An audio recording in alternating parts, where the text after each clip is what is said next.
What is this on? Hey, Shalom, Shalom, Shalom. Got Barak come. Got Yahuwah, Shem, Mashiach, Shai. And got Abraham, got Isaac, got Jacob, got our forefathers. Special people. All right. So, real quick, I'm gonna turn this down. Yeah. Yeah, I had a Yasha Ali, and they told me it's like hey, don't say that. They was like, don't be like, yup. It's like that's some sodomite stuff. It's a sodomite guy. Yeah, I was like, oh, for real. I was like, oh, yeah. I thought about it. I was like, oh, okay. So anyway, so call me Yasha Ali. All right, I'm gonna leave the sound about right there. That should be culture. All right, that should be culture. All right, so we're gonna leave the sound about right there. I had to fine tune it out. Y'all brought on your salute to everybody that's going to be joining for this week's Torah portion. We are not starting yet. All right. I actually wanted to start like around 10. All right, around 10.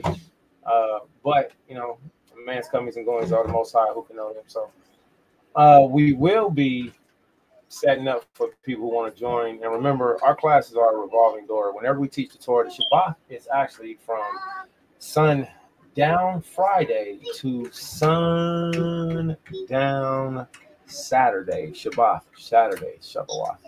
All right, so the Sabbath class should actually be a full day interaction. That the Shabbat class should be a synagogue mentality to where, hey, if you don't mind, put a 7 up in the room if you can hear me well.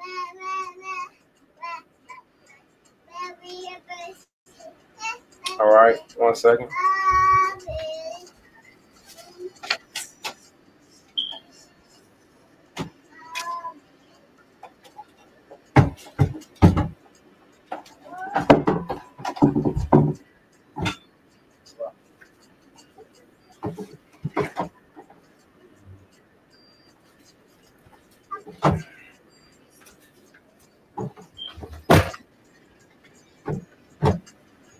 All right. So the Shabbat should be a full day interaction. 7, all praise, the water. Shalom, Yahweh Shemar Lathan, Yablaka. All right. We have our official Torah portion. Rashwan, you always first on deck to put the Torah portion in for everybody. So I want to tell you the water for your labors because you're always typing. And that's for everybody. That's not just for one person. It's for everybody to see.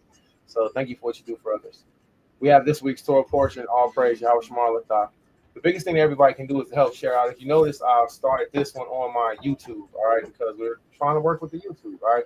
I've never done things for shekels to get things given back to me. I've always been a person to give out. So, like, even my Abba, he would fix your whole car, you know what I'm saying, and just be like, oh, you know what I'm saying? Yeah. So in his later years, he was like, well, Bond, it's time for you to start getting your rewards. So I was like, So I don't do the whole monetization thing on a lot of stuff because the scripture says, freely receive, freely shall give, but I am starting the monetization and I really enjoy it. So the biggest thing that you can help is to share out. All right. That could be the biggest thing. All right. And what I would really appreciate is as we go through this week's Torah portion, if you're enjoying, then I want you to teach others.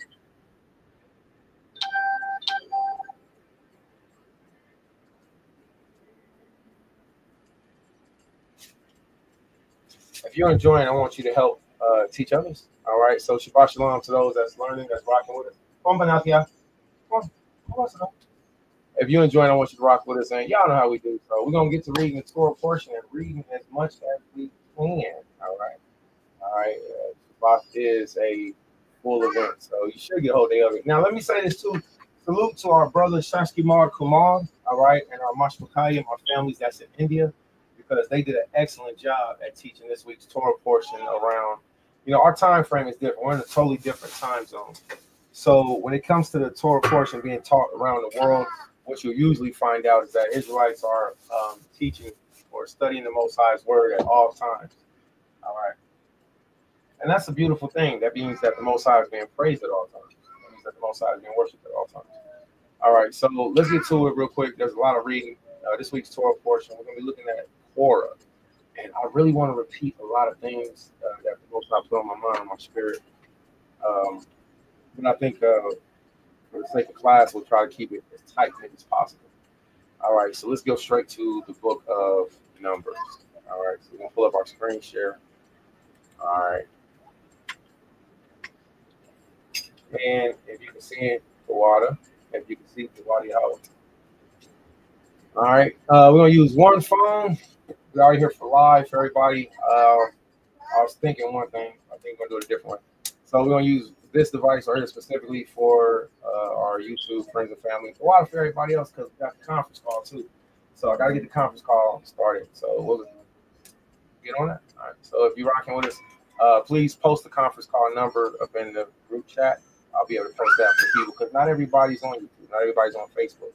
But a lot of people that like in rural country areas or that don't like to be seen, they enjoy just listening. There's some people that we understand we're in Babylon, we're in slavery, we're in captivity. And in the slavery and captivity, sometimes we're having to be forced to have to be in bondage because our forefathers disobeyed. So there's some Israelites that even to this day they slave on the Shabbat day. It's not a pleasurable thing, but we have to. You know what I'm saying? So that's why we have the blood of Hamashiach, Yahushai, all right, he is our Redeemer.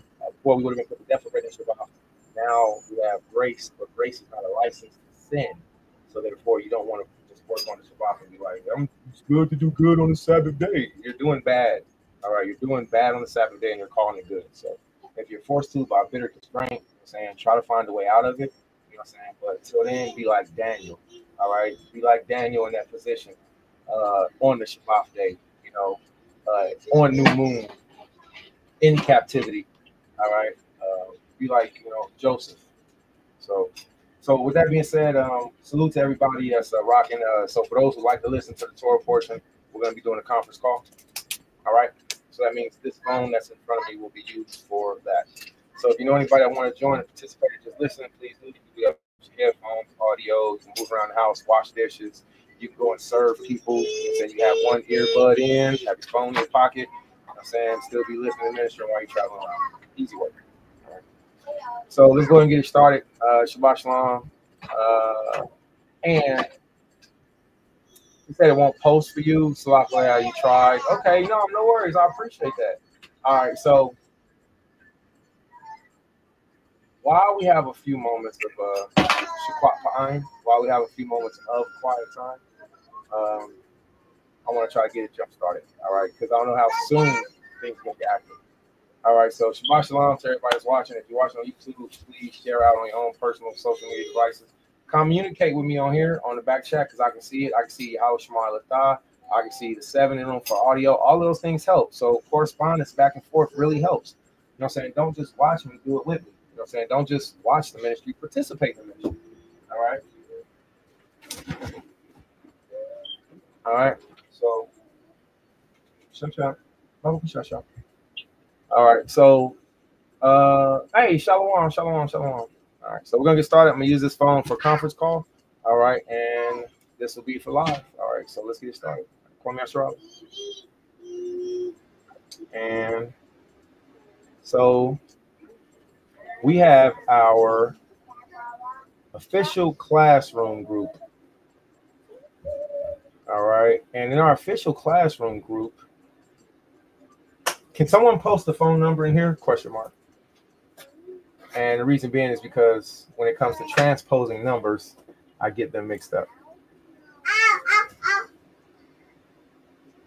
All right. So once that happens, we'll get it. That'll happen.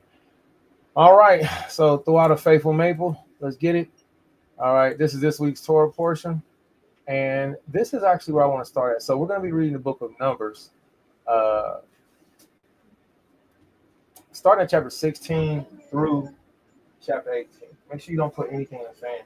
Okay, you can play with the fan. Just don't be sneaky and put nothing in it because you could break it or it can shoot back out and it can hit you. So don't be sneaky and put nothing in the fan because I don't want you to get hurt, Con. I don't want this to get broke. I don't want it to poof, shoot back out and hurt you, Con, or hit her in the eye, Con. So don't put nothing in it. It's dangerous. It's got a very fast-moving fan, Con. The water. Curiosity is good, but ask first.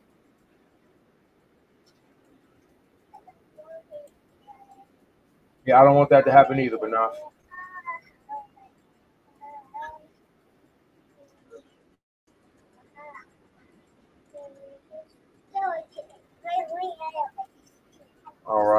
So let's put this on the side so everybody can see the scriptures.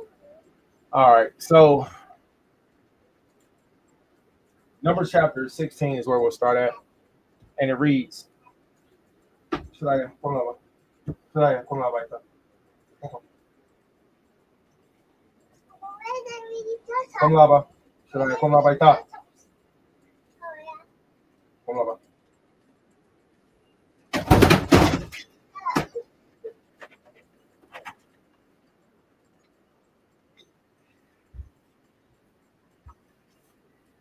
Numbers chapter 16, verse 1.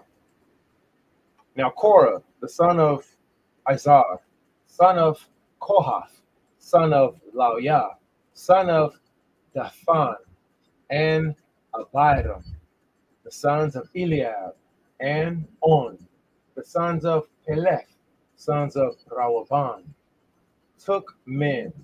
So what we just seen was the genealogy and the bloodline, and see who Korah was, and then what tribe, sons of Rawaban, the sons of Reuben. Now, why is this important? This is very important to know because Reuben was initially the head tribe, or is initially. So all we have to do is understand one thing real quick. Deuteronomy chapter 49 KJV, Blue Letter Bible.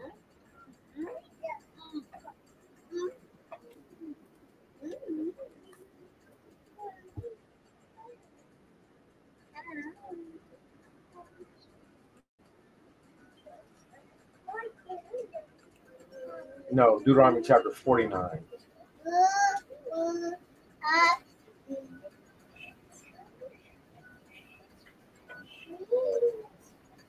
All right, we're going to change that 28 into a 49 at the top of the screen real quick so y'all can see what's going on. So we're going to change that 28 to a...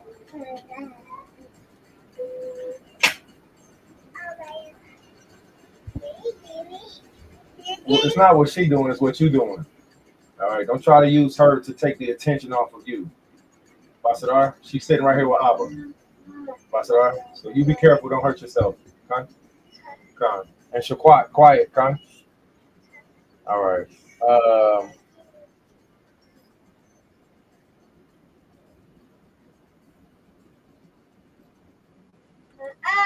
right. Con, Anya, Shema, Shaquat, quiet. So Korah was of the sons of Raboban, Reuben. What did he do? He took men, and they rose up before Mashah with certain of the children of Yasharallah, Israel, 250 princes of the assembly, famous in the congregation, men of renown. And they gathered themselves together against Moses and against Aaron, and said unto them, Ye take too much upon you, seeing all the congregation are holy, even one of them, and Yahweh is among them. Wherefore then lift ye up yourselves above the congregation of Yahweh. So what did they ask? Yahweh, hand no mouth. Don't put your finger in your mouth. And don't put that in your mouth. I can see it in your hand still. Don't put it in your mouth, Con. Con, don't put it in your mouth, Con. You can have it, just don't put it in it. Yad la'apa. Hand no mouth. Hand no mouth. La. So Yad la'apa. Hand no mouth. Korah started a rebellion. Korah was a person. He was one of the head tribes. Maybe he had the big brother syndrome. Who knows? Huh? Hot? Okay. But whatever Korah's issue was specifically,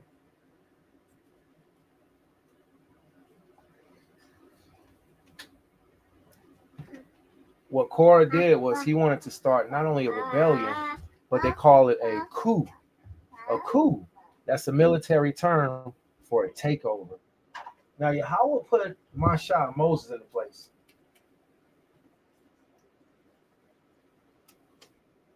But unfortunately, sometimes you'll have people that's just genuine and sincere haters. Sometimes you have people that's just genuine and sincere haters. They don't want to see whatever you got going on for however, whatever. It doesn't make sense to me. I've seen it throughout my life. It's covetousness. So the Most High call it the spirit of covetousness. All right.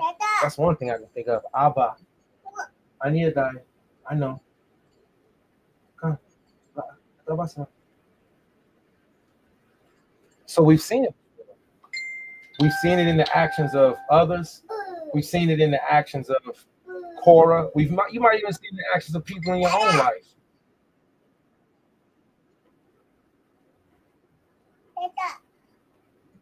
Either way it goes, you're gonna go through it. And then here go the cold part about it. You might have even been a Korah. See, when you think about the concept of Korah, think about rebellion.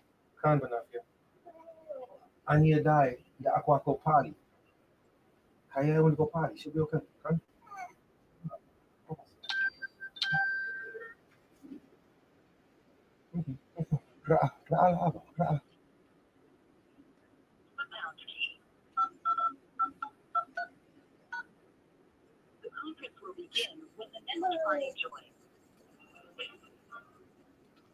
So what we have is that there's a spirit of rebellion. For me, one of the best examples of the spirit of rebellion outside of Korah was Vashti. So you might hear me talk about Vashti. Vashti, she was the feminine version of Korah. That's it. Vashti was the feminine version of Korah. Korah was the masculine version of Vashti. Now, there's many other examples to give, but I think these two are the best because how Korah did it was he was subtle. How Vashti did it was she was subtle. Think about it. Jezebel was brash. She was loud. She was out there. Everybody seen Jezebel. She made a show of herself. But that's the difference between Jezebel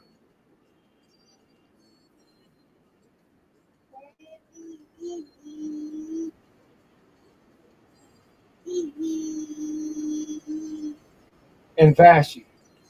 Jezebel was loud and boisterous. Vashti, she was quiet.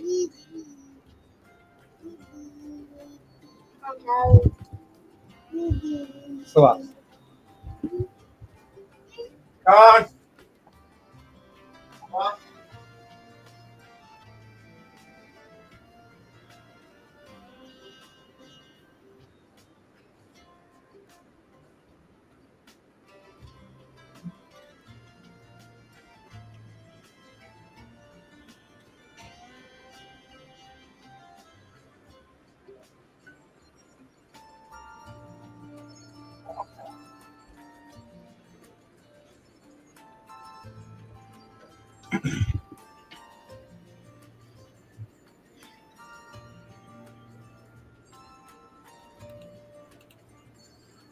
Water. So this is the example that you see. You see Vashti, you see Korah, you see Jezebel. And out of the three, all of them had the same issue. It was the spirit of rebellion. But one of them was brash and loud. One of them, she stood out more. When we look at Korah, Korah was subtle. He was like them videos that you might see on TikTok or Instagram to where it'll be a Travis Scott music video. And in the Travis Scott music video, let's see if we can find it real quick. All right. Black spirit moves through crowd, Travis Scott concert. Let's see. I'm just throwing this out there. All right. Minute by minute breakdown of Astro World. Most of the dead Astro World. Concert from hell Astro World. What happened? Travis Scott. Crowd killed. Skirt 8 killed. Astro World documentary truck. So what you all would have to do is you would have to watch these I'm not gonna tell you which ones to watch. I know that I've seen the videos to where it was a group of people in the crowd, but in the crowd you could see like a black spirit move through the air. You can see it in these recent videos that's happened in 2020, 2024, 2024, yeah, 2025, when we had all of this and still have all this crazy chariot activity. Not just the chariots, but forms of black masses moving through the air. Remember, we wrestle not against flesh and blood, but against spirits, principalities, and high places. So with that being said, I seen one sister showed me another Israelite sister's music video, and in the music video, there was a dark thing moving through the crowd. And you can see, so that these are just small that I can give you visuals on right now. And Tawada, thank you. Halaya, Shalom. Man, I appreciate everybody's suggestions, everybody's teaching, everybody's edification. You know what I'm saying? One of my beloved Mashpachayim, they was like, hey, you really got to start giving us visuals. She's like, the classes are kind of boring. I appreciate that. And it is good to give visualizations because I've seen these things, I've studied them for myself, but to be able to show others is even better. All right, so we have the conference call number up. If anybody would like to get on, that would be a good thing. If you are in that environment to where you would prefer, or if you know anybody that would like the conference call to be spoken on, then you can get on. We have the conference call line number up right now. If you don't have a conference call number, then post it in the room for other people to see. All right. So let's look at this real quick. Let's get back to this. All right. So they call it what? The concert hell, etc. What is it? I don't how to say this is mine.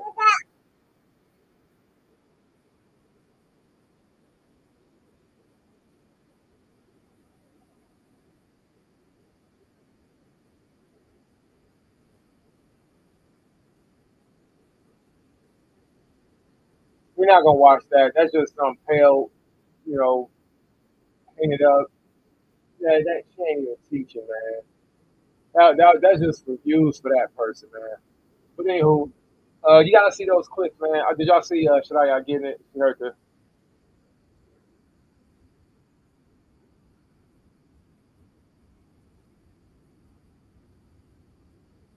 all right. So let's get back to it. All right. So that's what that's what Bashi had going on. She was, you know what I'm saying, subtle. She was behind the scenes. She wasn't brazen as Jezebel. So then when we come up to today's time and we see the same spirit going throughout Yasharala, it's right now. You got the spirit of rebellion, you got the spirit of war, you got the spirit of sedition, you know, Donald Trump, hey, Iran, hey, wars, rumors of wars. And everybody's talking about it, you know what I'm saying, World War III. And I really want to get into teaching, but we should keep this short. Um, so the point of saying such as to say was that spirit, it still goes throughout Yasharala right now. The spirit of Korah still goes throughout Yasharala right now. So what did Korah do? Verse 3. And they gathered together themselves against Moses and against Aaron and said unto them, you take too much upon yourselves. What does that mean? What does that mean? You take too much upon yourselves. That's the same way Yasha Allah still talks today. You're doing too much. You doing too much. That's the same way Yasha Allah talks today. You're doing too much. Who gave you this position? Who gave you this responsibility?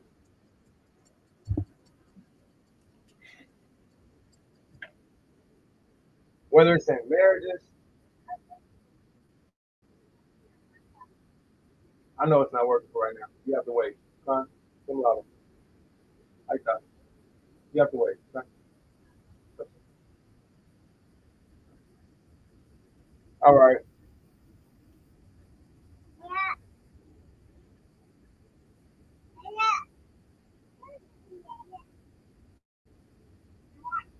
Numbers chapter 16, verse 3.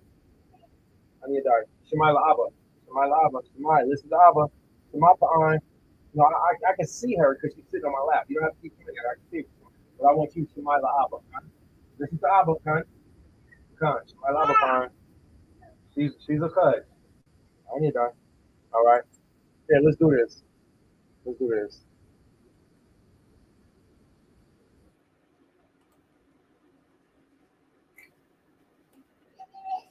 Mess around and put you to sleep. This is that one right here, boy. I put you to sleep. Don't play with me on this. Yeah, I would say she quiet. All right. So let's get back to it again. Numbers chapter 16, verse 3. And they, Korah and the congregation of other famous men that were from Egypt. Now, when all of this happened, remember, Yashalia, we were coming out of our own captivity from Egypt. The Most High has given us the commandments. He's done all these mighty things. He's done them through the hands of Masha. So you got people watching in the background. Really, it's snakes.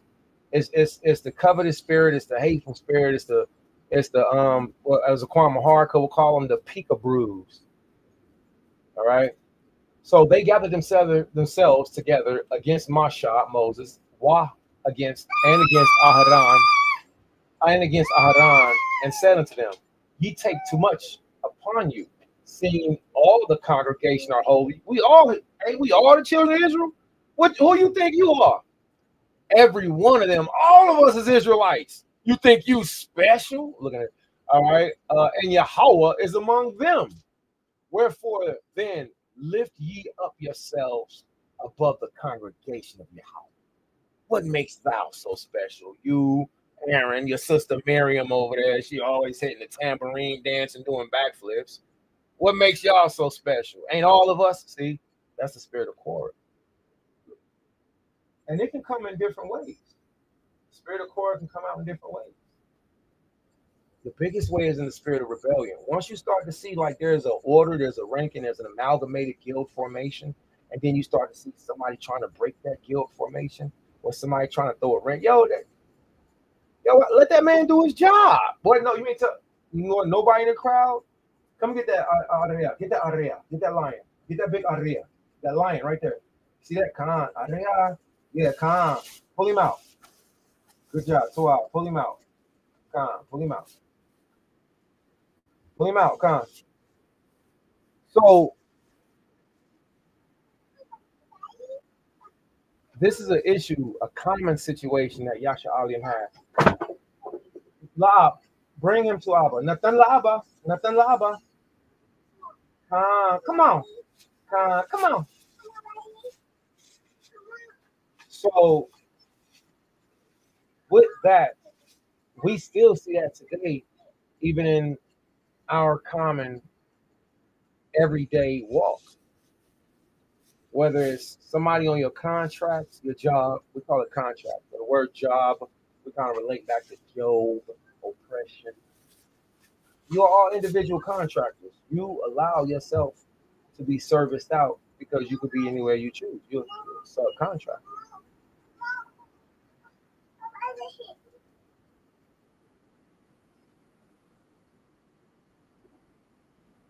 Put him on the bed. Go help Kaya. Go put him on the bed. Go put him on the bed. This bed right here. Kaya, this bed right there. Come on. Right here. So we usually relate the word contractor. You're an individual subcontractor. You contract yourself out. No job. No job. All right. If you want to, whatever. Just a play on words. All right. So it could be the person that's on your contract. On your die. It could be a Marshal Chayyim. It don't matter. The spirit of Korah. La'ah.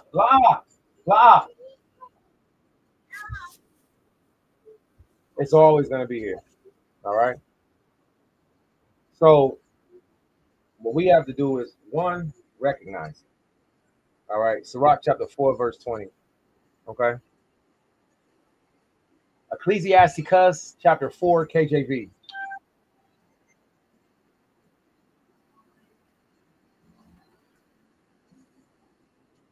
This is an easy verse to remember. Well, for me, it really stood out to me because it's a self-checking verse. All right. Ecclesiasticus. All right. And let me put in Sirach. Sirach, Ecclesiasticus, chapter 4, KJV. Ecclesiasticus, chapter 4. Okay. All right. Sirach, chapter 4, Ecclesiasticus, chapter 4. And check this out. It's verse 20, and it reads, Ecclesiastes chapter 4, verse 20. Observe the opportunity, right? One of my favorite verses. A lot of Shaddai Allah, don't go there. A lot of Yasha Ali who heard me speak, they've heard me say this verse because it's an internal verse. Observe the opportunity. And then the second thing that's here is beware of evil. So the first thing that we have to do is we have to observe. We got to, okay, is this a good situation? Is this a bad situation? Am I dealing with a Korah, or am I dealing with a, John the Baptist? Because remember, John the Baptist, he wasn't an easy man to deal with either. He was, for what we know, he was of the sect of the Essenes, all right, which means, he was very strict. So John the Baptist, or whether we're dealing with a Korah, the only way we can truly find that out is to try the spirit by the spirit. All right. La. Yeah, la, don't put that in your mouth. So whenever we're coming across people and it might seem like we don't know how they are, the first thing to do is to peep. Observe the opportunity. TORAH, good job, Benatia. Khan. TORAH, good job. Leave that alone. Khan. Close the drawer. Observe the opportunity. The second thing is to beware of evil. See? Observe the opportunity, beware of evil. And then the last instruction says, be not ashamed when it concerns la'ah. La'ah. La'ah. La'ah.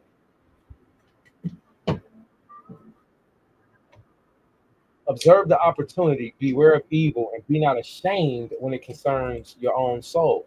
So that means even if you have to humble down, humble all the way down. If you got to be like, you know what, I was wrong, then you got to be the first one to apologize. You got to be the first one to be like, Salafaya. And then don't ever do this corny stuff. Don't be the one to be like, I'm sorry if I made you feel some kind of way, like Shakar did. All right, not Shabar, Shakar. Man, salute to the brothers Isaac. Israelite Saints all about Christ. Salute to them brothers for kicking that wicked Negro right up out the congregation. Headlong. Woo! That boy took off like one of them little Chinese bombs. So yeah, that boy Shakar, the one that's trying to holler everybody's rib, want to be everybody's captain, save another Israelite man's wife. That Negro was preposterous. They threw that man headlong first about the doors of Isaac, like Jeffrey on the Fresh Prince of Bel-Air. Oh, y'all remember that? I'm old. Yeah, I'm old. Jeffrey, Fresh Prince's best friend, used to go flying out the door every season, every week. They threw that boy Shabar's friend, and not Shakar, excuse me, Shabar, I love you, Shabar. That boy Shakar's fringes was flapping in the wind. Man, they threw that boy so fast, head along. They ain't throwing him out that school quick enough. There needs to be a wanted poster for predators in Israel for Shakar. I still ain't done. It's just the Shabbat, and we got other things to do. Talk about that later, though. Shabbat shalom. So yeah, salute to Isaac. Israelite Saints all about Christ. You know what I'm saying? And the reason why I say to them because those brothers they observed the opportunity. Hey man, hold on, wait a minute. This is strike one, this is strike two, this is strike three. And I know that I know a lot of them brothers. I know them pillars that's up in Isaac. Them brothers are cunning. They'll watch. They'll be like, all right, we gonna see, brother. And I know Ezra over, he like this.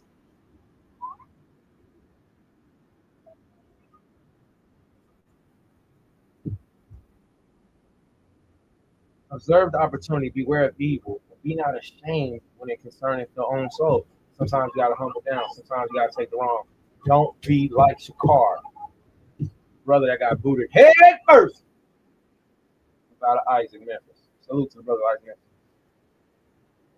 That brother wasn't ashamed. He was brash. He was bold. He was brazen.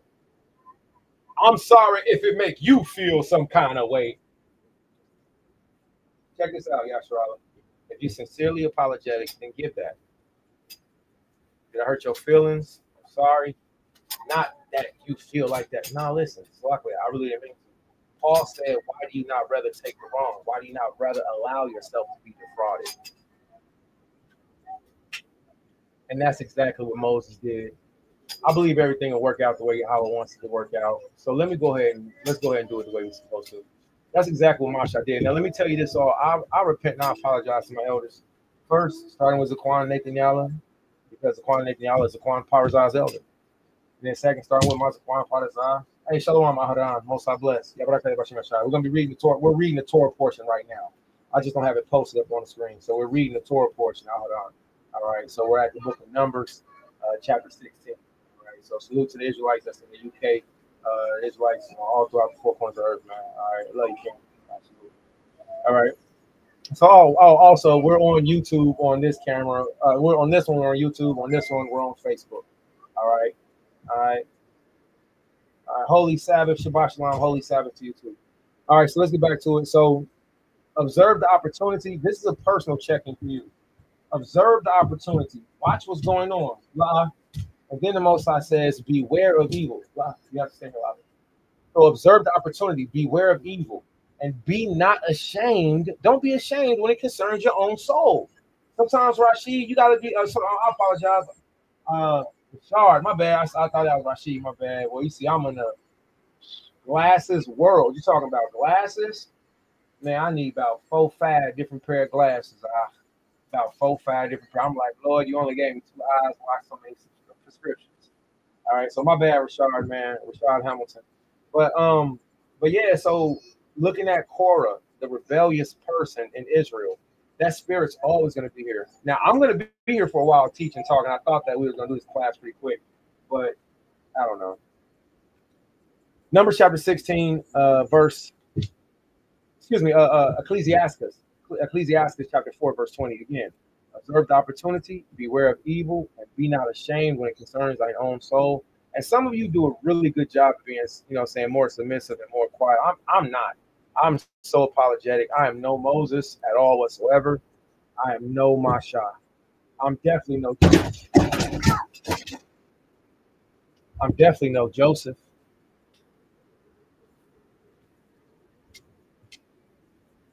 definitely no Joseph.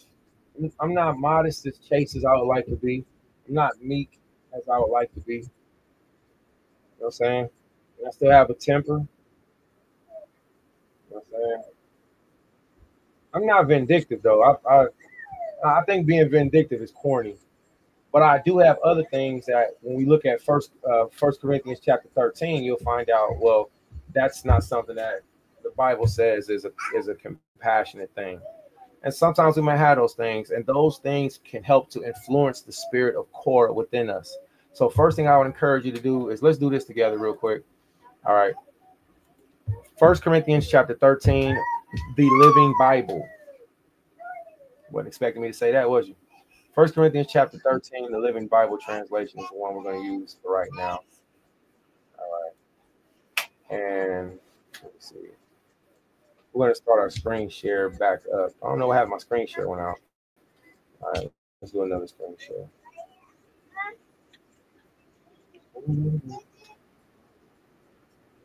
It's acting up. All right. Yeah. All right. Okay. There we go. There we go. First Corinthians chapter 13. Shalom, Gabar. Yabaraka, Yabashama, Shaka, Shah. All right. Most God bless you. Keep you, make his face to shine upon you. We're streaming live on both. I had the conference call number up, Gabar, but didn't nobody call in. And I was like, I'm not about to sit here and listen to that music. I wasn't about to do that. So the conference call number was up. If anybody would like to be on a conference call, then you know what I'm saying, we can restart it. But until then, we're gonna use these 2 streams of channel. We got YouTube over here, Gabar. We got Facebook right here. All right, so salute. All right, so let's get to it real quick. If you're watching on YouTube, Gabar, if you're subscribed to my YouTube, Gabar, all right, even in the UK, man, you're on, man. Why you don't got the brothers on my YouTube in the UK? You got time to send me crazy videos and talk. You one West, bro. I love you, but I cannot do your accent.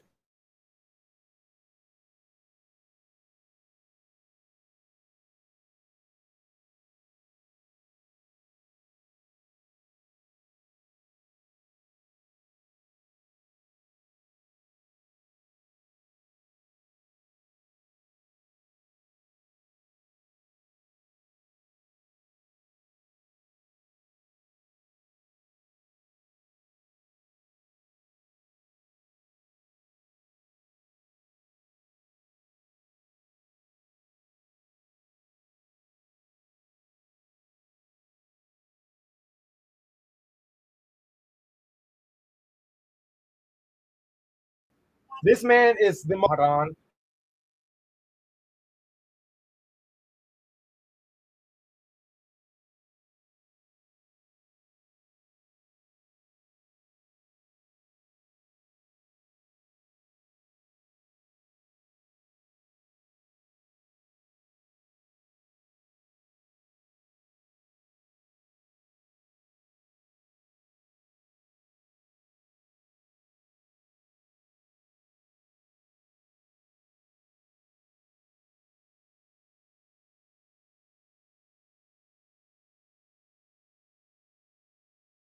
All right, and we are back.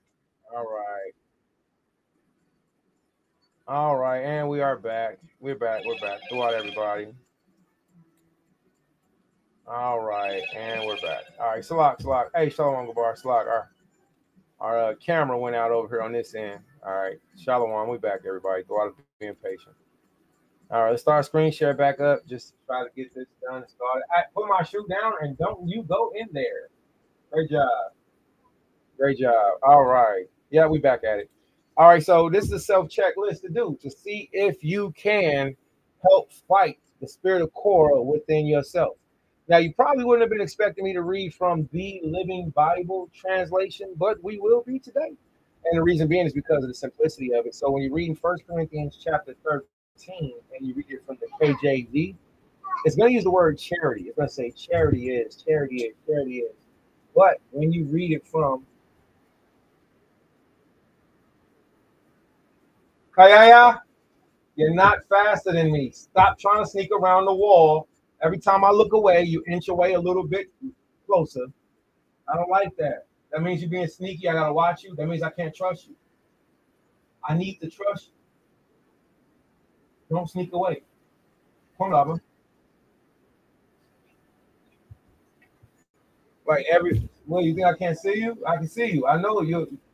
You don't have to come all the way over here. I just hold on. All right. You don't. What did you want to go do? Come on. That's not what I want you to do right now. I want you to shop. Come. Shania. Fly. Shop. Don't go in there. Fly.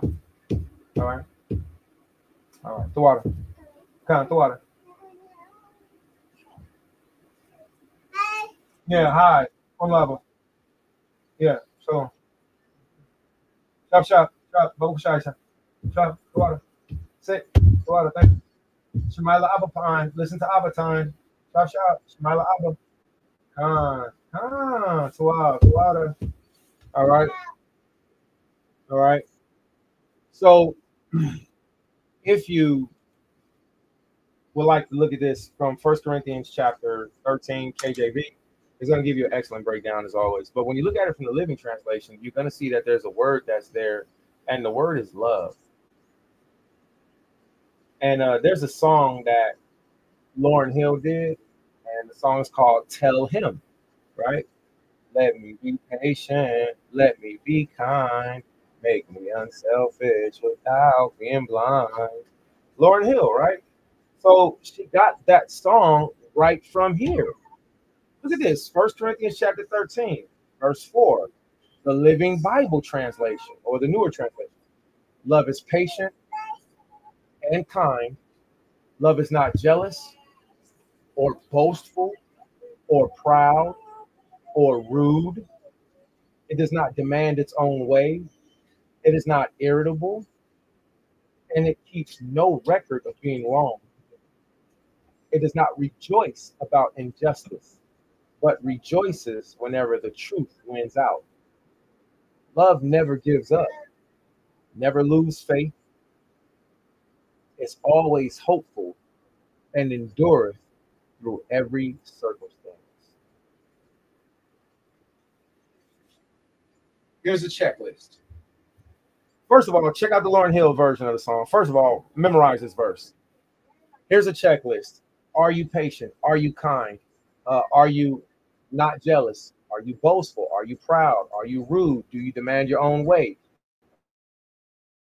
Are you easily irritable? Do you keep record when other people wrong you? Do you rejoice about bad things when it happens? Do you rejoice when injustice, bad things happen? And also, do you rejoice when truth wins out? Do you never give up? Do you never lose faith? Are you always hopeful? Can you endure through every circumstance? So these are the bullet points that I had to do for my own life that I'm still doing for my life. And I found out on a lot of these, the answer was just blatantly And a lot of these, the answer was just plain flat out no. I do terrible. I'm miserable at some of these. Some of these I'm great at. Some of these like, oh well, I don't have that. I don't act like that. I don't act like, ooh, but dang, I do that though. So 1 Corinthians chapter 13, if you go through this checklist, this is an excellent way to not only evaluate yourself, but to evaluate other people who may not only have the spirit of Korah on them, but also who may be having love issues. If you have love issues, then just give yourself a love checklist. All right? Give yourself a love checklist and go down this list and say, do I do these things? Do I not do these things? Am I patient? Am I kind? Or am I a very jealous person? All right? Just the smallest things spark me up. It's okay to be jealous. Don't put your mouth on there. It's dirty. Come out. So it's okay to be jealous because we all get jealous. Jealousy is just like a little alarm system that goes in your head. Now, some people's alarm system is fine-tuned and their alarm is turned up really loud. So as soon as the first thing happens, they wig out. Some people's alarm system is turned down really low.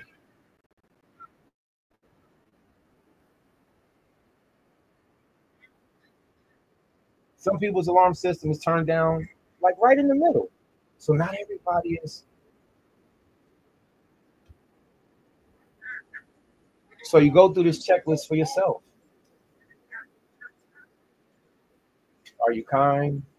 Are you jealous? Are you boastful? Are you proud? Are you rude? Dang, I am. All of these things. Well, that means I have a love issue that I need to correct and work out within myself. So if you see that, then what you can do is help to watch out for the spirit of Korah. Because these are the weak points that Korah tries to. Just let go. I don't need to help you. Just let go. Chop. Just stand up. Put your feet on the floor.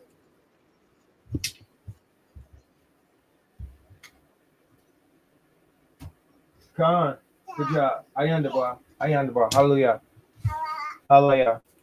So these are the things that we see because Korah, the spirit of Korah, attacks people who has these weaknesses. Let me show you one other thing. Testament of Reuben online. Let's go to the screen real quick. So what is the testament of Reuben? Who is the testament of Reuben written to? The testament of Reuben is just like when our father Jacob passed. Hola.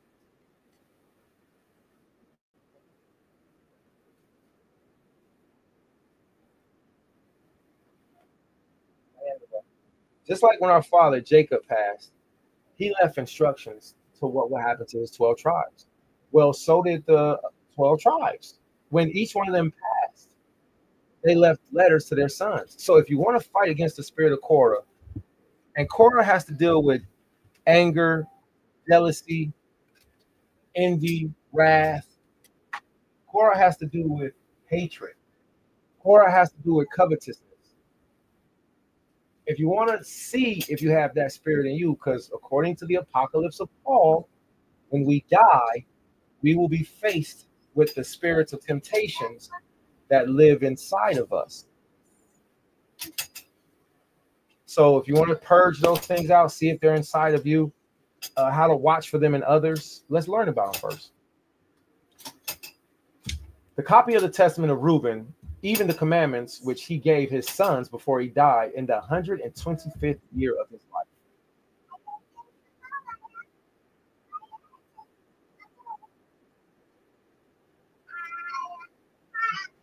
Verse 11. Now hear me, my children. What things I saw concerning the 7 spirits of deceit when I repented. 7 spirits, therefore, are appointed. 7 spirits, therefore, are appointed against men. And and they are the leaders in the works of youth. What are the 7 spirits? Let's learn them. And 7 other spirits are given to him at his creation, and through them should be done, every work of man. The first spirit is the spirit of life. God, the first spirit is the spirit of life. God, the spirit of life. Say spirit of life. God, which, with which the constitution of man is created. The second is the sense of sight. It's sight. Ayan, eyes. I see you. So the first spirit is the spirit of life that's given upon us. And the second spirit is the spirit of sight. You look at a little bitty, itty bitty kidney. I don't understand why people don't like making life. I don't understand them to look inside of a child's eyes and to see the color swirl of rainbows and they cooling. And the child is looking around and you can see whatever that lens is over their eyes. I don't know what spiritual protective barrier that is, but from our end, to be able to look in children's eyes and see it is so beautiful. I don't understand. You can make that galaxy and you don't want to. It's because people are afraid of pain. I don't know. But the second is the sense of sight with which arises desire. No matter why? Because when the baby sees something, they want to get it. They want to touch it. They want to pick it up. They want to blah, blah, blah, blah, blah. Just like Eve. Eve was given, Adam and Eve, we were given life. And then the sense of sight, Hashatan, see that, touch that, taste that, you will not die. So the second is the sense of sight, which arises the desire. The third is the sense of hearing, which with cometh teaching. The fourth is the sense of smell, with which tastes are given to draw air and breath. The fifth is the power of speech, with which cometh knowledge. The sixth is the sense of taste, with which cometh eating of meats and drinks, and by its strength is produced. For in food is the foundation of strength. The seventh is the power of procreation and sexual intercourse, with which, through love of pleasures, sin into sin. So these are the steps and the developments of life. Wherefore, it is the last in the order of creation and the first in that of youth, because it is filled with ignorance and leadeth the youth as a blind man to a pit, and as a beast to a precipice. You know what a precipice is? A precipice is a sharp cliff. So if you're an animal and you're walking up a sharp cliff, sharp cliff, I get all the way up to the top. I'm a little bitty goat. I get to the top and I'm looking down and it's, wow, that's a really big cliff. And another goat comes and butts me off that cliff. I'm going to fall down. See, that cliff is called a precipice. It's a sharp angle that you can look down and fall off. That's what the Most High says, that the last spirit, spirit of procreation, says that's the last spirit that enters in, and then through that, wherefore is the last order of creation and the first in that of youth, because it is filled with ignorance, and the youth are led as a blind man to a pit, and as a beast to a precipice. Besides all these, there is an eighth spirit of sleep, which is brought about the trance of nature and the of death. With these spirits are mingled the spirits of error. Now pay very close attention. So if you got 1 Corinthians chapter 13, and you can make a checklist of yourself, listen to the Lauryn Hill song, Let Me Be Patient, Let Me Be Kind. Hey, here go my elder. We also live on YouTube. If you want to watch on YouTube, you can just go a little bit. If you want to share on the Army of Israel, of course. All right, so we're live right now on YouTube also. So we'll be going in until we finish. So, all right. So back to it. We are in the Testament of Rawaban, the Testament of Reuben, and we're learning about these different spirits that can be coupled or that can be opposed. They can be coupled or they can be opposed to the spirit of God that's already in us. How do we find the Spirit of the Most High? Go through and find out what's the greatest out of all of the gifts of Yahweh. What's the greatest gift? Out of all, is it the gift of prophecy? Is it the gift of me being able to speak in tongues? Apparently not. Apparently not. You put some ones and zeros in front of me, I'm gonna be like 7,000.955. Oh no. Lava. Okay. Lava fine. Good job, Kanye. Kanye. Lava. Shut up. I want you to put put the lion on the bed. You two can do it. Put him on the bed. Come on. Put the lion on the bed. You can do it. Help Kaya put the lion on the bed. So the point of saying such is to say it can't be the gift of speaking in tongues. What's the greatest gift? Is the gift of prophesying? It can't be. The gift of prophesying one day is going to come to an end. Why? Because one day all prophecies will be fulfilled. So out of all of these gifts that the Most High has given us, gift of prophecy, gift of speaking in tongues, the coldest and the most everlasting gift of every single one will always be the gift and the gift and the gift of God. I know he's heavy. That's why I told both of y'all to pick him up and put him on the bed. So charity is what it's called in the KJV. Love is what it's called in the Living Bible. Look at this. You can't lose. You can't lose. The sucky part about it is it hurts getting through your love lesson to be able to get to the point of Godship where we want to be. With these spirits are mingled the spirits of error. First, the spirit of fornication is seated in the nature and the senses. Second, the spirit of insatiableness in the belly. The third, the spirit of fighting in the liver and gall. The fourth is the spirit of obsequiousness. All right, and chicanery, obsequiousness and chicanery. All right, so that's being you're obscure and you're causing confusion. All right, so I know some people who operate in this spirit, and the only way I really knew about this was because once I read the verse, I said, not only what word is that, I said, what behavior is that? Here, let me show you this real quick. Remember, the Shabbat is all day. So if you got something to do, you got to go deliver pizzas.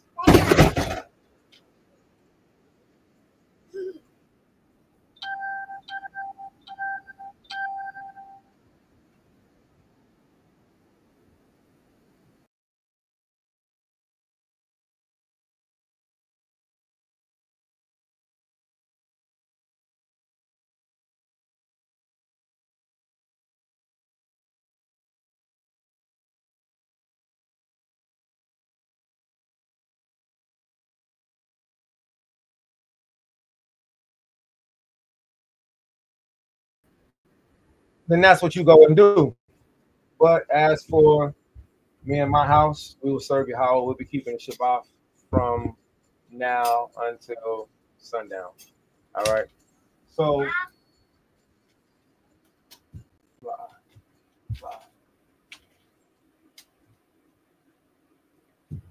with that being said, the Torah portion is going to be a full day. If you got something to do, Shalom style. Come back when you're ready. All right. So let's go over to this next one. We're going to do this next screenshot. I want to read this to you real quick. All right. Abba. Never mind.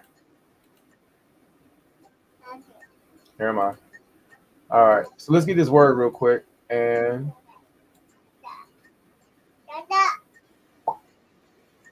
now, has everybody noticed that this is the new thing that pops up? Like, I don't like this. I try to not do this. And the reason being is because then we'll get into the habit of just learning from it. So what I do is I stick to the script. A lot of the Zaquanium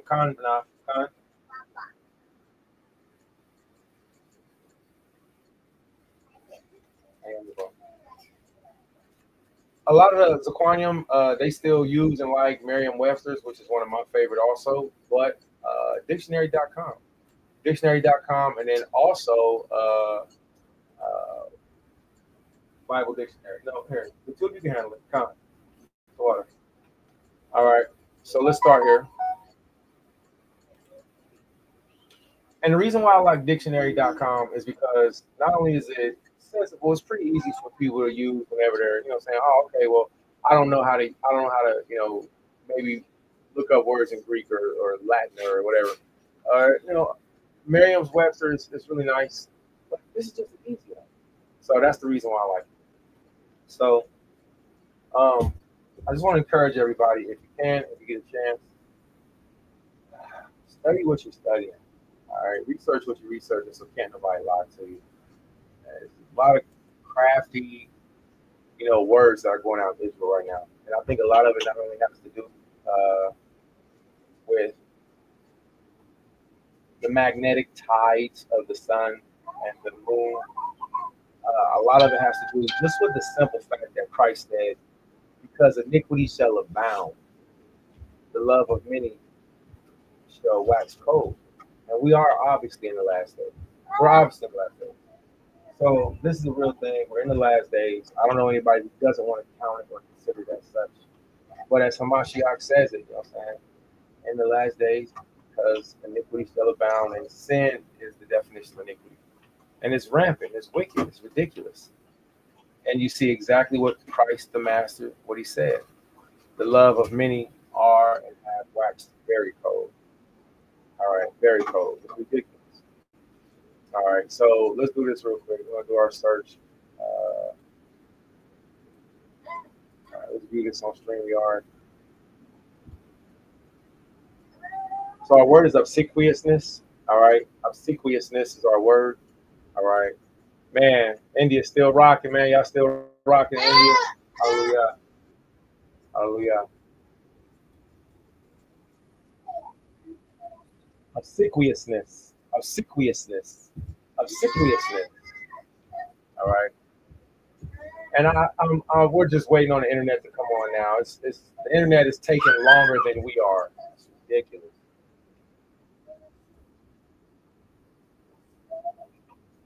Obsequiousness. All right.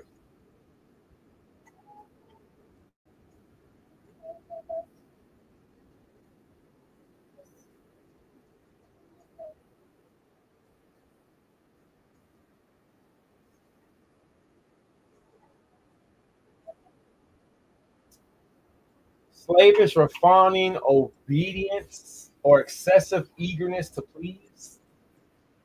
Obsequiousness.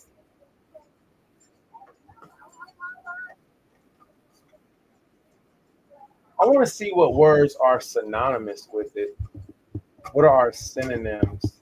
If I go to my thesaurus, let's go to our thesaurus. All right. So if you go to your thesaurus, which a lot of people that do music, I think it's smart. It's very smart to learn words that are synonymous. All right. So let's see what words are synonymous with obsequiousness. All right. I haven't been here in a while, man. They updated this page. Adulation, applause, appropriation. What's that? Blandishment, blarney. Wow. Okay. Commendation, eyewash, struggling tribute, stroking snow, puffery. Huh. Huh. Oh, it's it. Look at it. Jive. Oh, okay. Jive. That's a definition. All right. Hokum. Wow. I'm learning a whole bunch of new words. I need to eyewash. I like that. Blandishment. All right. So it sounds to be like a puffer upper. Mmm. Ah. Okay. So we're looking at. Let's go back to our Testament of Rehoboam. All right. Have you ever heard the phrase "somebody's blowing smoke up your chimney"? You ever heard that phrase? All right. I think I got a clearer understanding of what that means now. All right. Let's get our next word, chicanery. What does chicanery mean?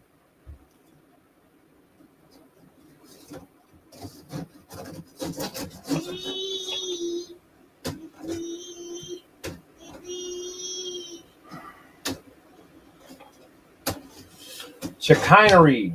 All right. Chicanery, to use trickery. I don't want to do that. Let's do it. To use trickery.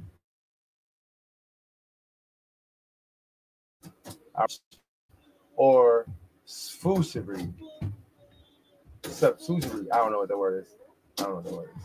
Trickery. All right. Quibbling. Manipulation, deceit, chicanery, clever, dishonest talk or behavior that is used to deceive people. I've had to scream that on somebody one time. I was like, chicanery. They're like, what are you talking about? I was like, you using chicanery on me, and I recognize it. All right. So these are the spirits that we don't want to operate in, that we don't want to see. Like, oh, okay, well, you know what? I don't have all of the 1 Corinthians chapter 13 love attributes. I don't. I mess up a lot. And I will say again, I am the least of all my teachers. And I owe all of you an apology, boy. I suck at a lot of stuff, man. And one of those things I really suck at is not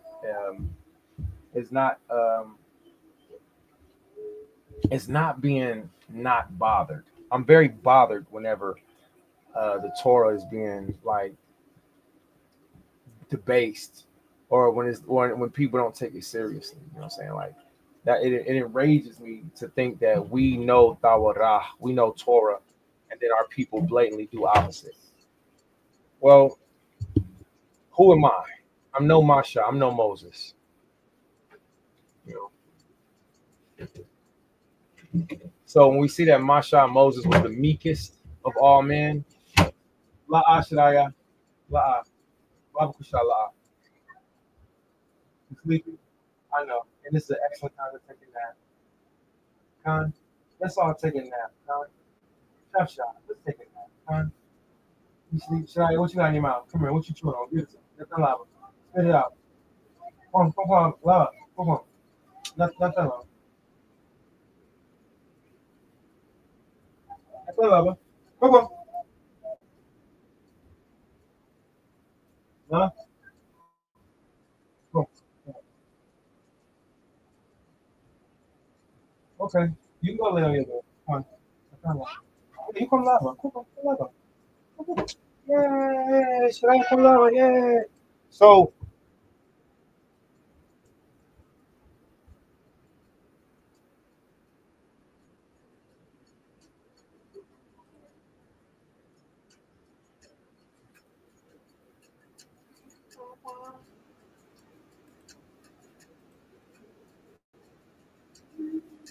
when we see the spirit of obsequiousness and chicanery, so that's you know what, man, and I've got with all of these. All right, that through officious attention, one may be fair and seeming. Wow. Oh, I get that. I should have finished reading now. La, watch. Watch. La. All right. The fifth is the spirit of pride, that one may be boastful and arrogant. The sixth is the spirit of lying and perdition and jealousy, to practice deceits and concealments from kindreds and friends. The seventh is the spirit of injustice, in which are thefts and acts of rapacity, that a man may fulfill the desire of his heart. Just to go nuts on a person, right? For injustice worketh together with the other spirits by the taking of gifts. I'm gonna stop right here because this is what we're looking at with this week with Korah, and more than likely what you're gonna have to go through and deal with. You probably already been dealing with it this week. You know, people coming against you, maybe, you know, friends, enemies, best friends, frenemies. You know what I'm saying? Issues for out of no cause. Issues for out of no reason worlds. All right. It's a lot. We didn't do the garment thing today. We didn't garment up today. So it's a lot for now. So but let's look at this again. So these are the unclean spirits. So Reuben teaches us a very beautiful lesson. He teaches us the symbol of yin yang. If you've ever heard of yin yang, it's right here. All right. If you've ever seen the symbol of yin yang, that's what the book of Reuben is about. It's about all things being doubled and one set against another. You can find that in the book of Ecclesiastes, chapter 41, 42. The Most High has made all things doubled, has set one against another, and he has made nothing imperfect. There are two ways that are within the man. That yin yang is inside you. You're born with these spirits that you're gonna have to deal with, good and bad. The Most High issue them all to us. It's just that we have to master them, right? So, can you master the spirit of pride that's we're all born with? Can you master not being boastful and arrogant? Can you master the spirit of not lying? Some people got their lying gauge turned up so high, they just drown out the truth. Some people got their lying gauge turned down so low, they can't stand it when you lie because they know it's not the truth. Some people's lying gauge is right in the middle. They be like, you know what? My bad. I didn't mean to say that. Eh, lie, lie, lie. But all of these we're born with. It just means how will you be with your traits? How are your specific traits? So if you watch on Facebook, it'd be better to watch on YouTube. Facebook, yeah, whatever. Come over to the YouTube, like, subscribe, do all that cool stuff, and then you can see a screen sharing. If you're watching on Facebook, you're just a Facebook junkie, and you don't want to get off of Facebook, and you really don't want to come and learn over here on YouTube. Just be on the YouTube and check it out. It's better. All right. So also, I have my comments swiped. So while I'm doing the Facebook, I can't see the comments. So as you do comment, I'm glad that you do because I'll give me something to do later on when I'm not, you know what I'm saying? I'll be like, oh yeah, there go the sister. Hey, shalom, aqua, shalom, aqua, and I'll come back and comment. But until then, you know what I'm saying? Go ahead and comment, but it'd be better if you came over to YouTube. All right, just so you can see the screen share. So back to this. Let me copy and paste this so you all can have this because this isn't just something that's written in the book. This was found in Paleo Hebrew. This is for our benefit. You can see this later on in your life. You can read this later and be like, oh, I know how to watch out for that spirit now. Oh, you know what? That must be what's going on with me. You feel me? Look at this. All right. So the Tamil, one of the oldest languages in the world, the Tamil language. You know, I want to find out if our families that's in India, you know, our elder, our Levite, our Lawya elder, Sashkumar Kumar, all right, Banyara, if he can help us with the translation of the Sanskrit, of the Tamil, of the Paleo Hebrew. He's been doing that for years. But I want to see the Paleo Hebrew version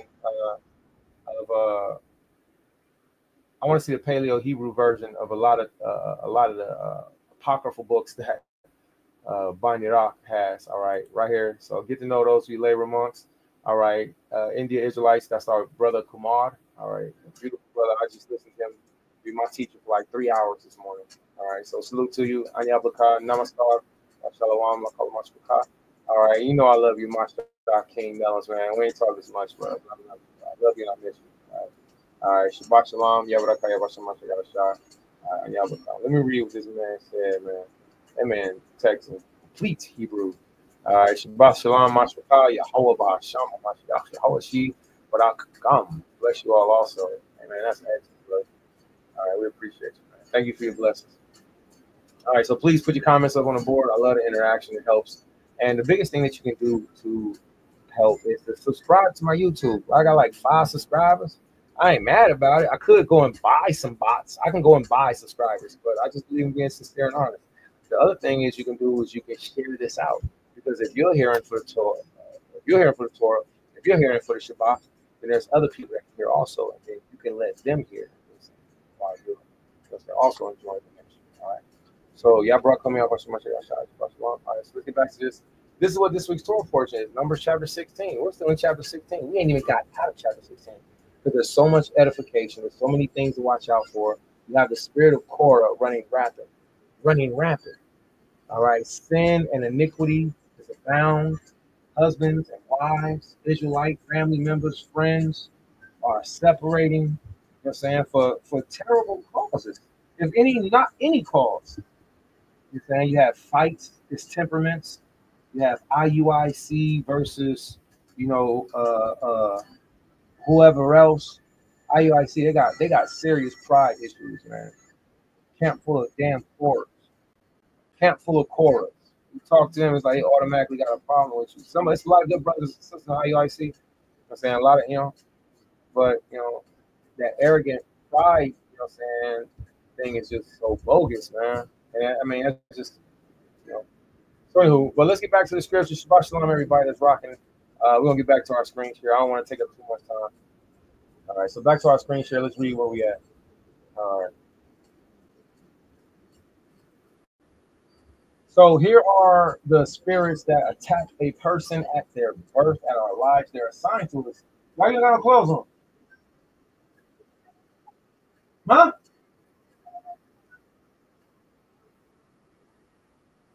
Go on the party.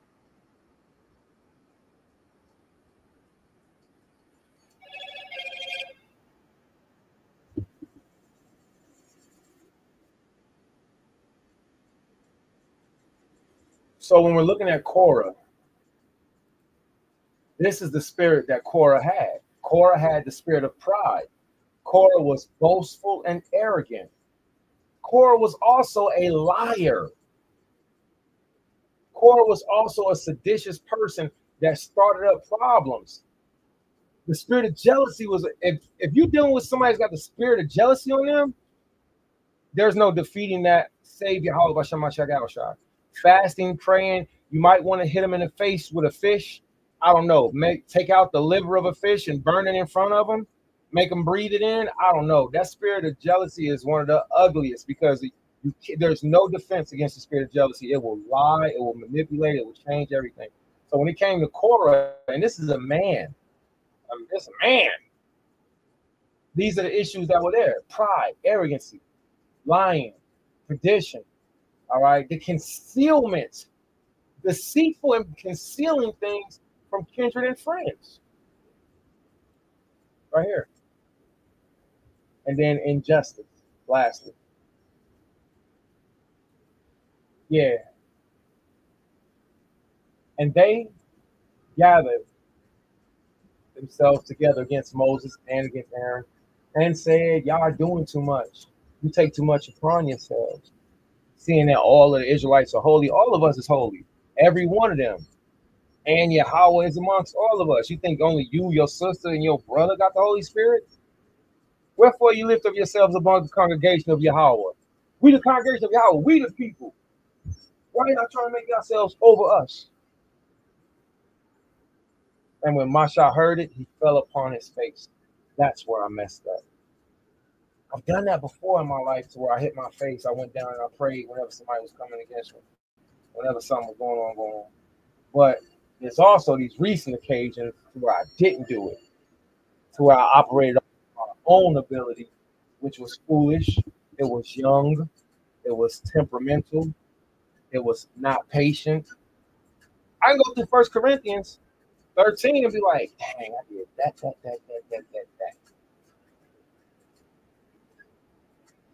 So then maybe I'm the worst Korah out of everybody.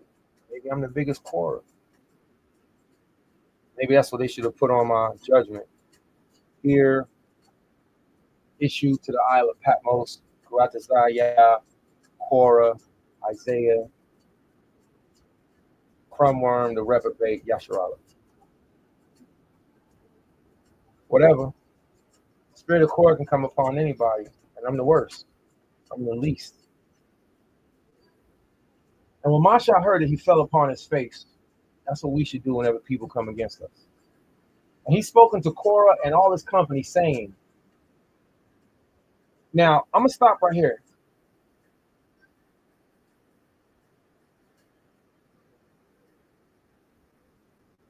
I'm going to stop right here.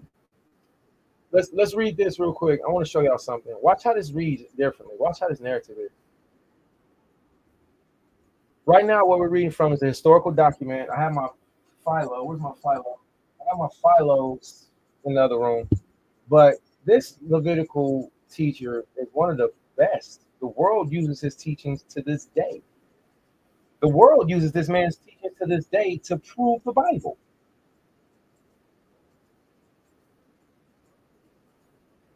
This man's name is Flavius Josephus. Korah, a Hebrew of principal account, both by his family and by his wealth. One that was also able to speak well, and one that could easily persuade the people by his speeches.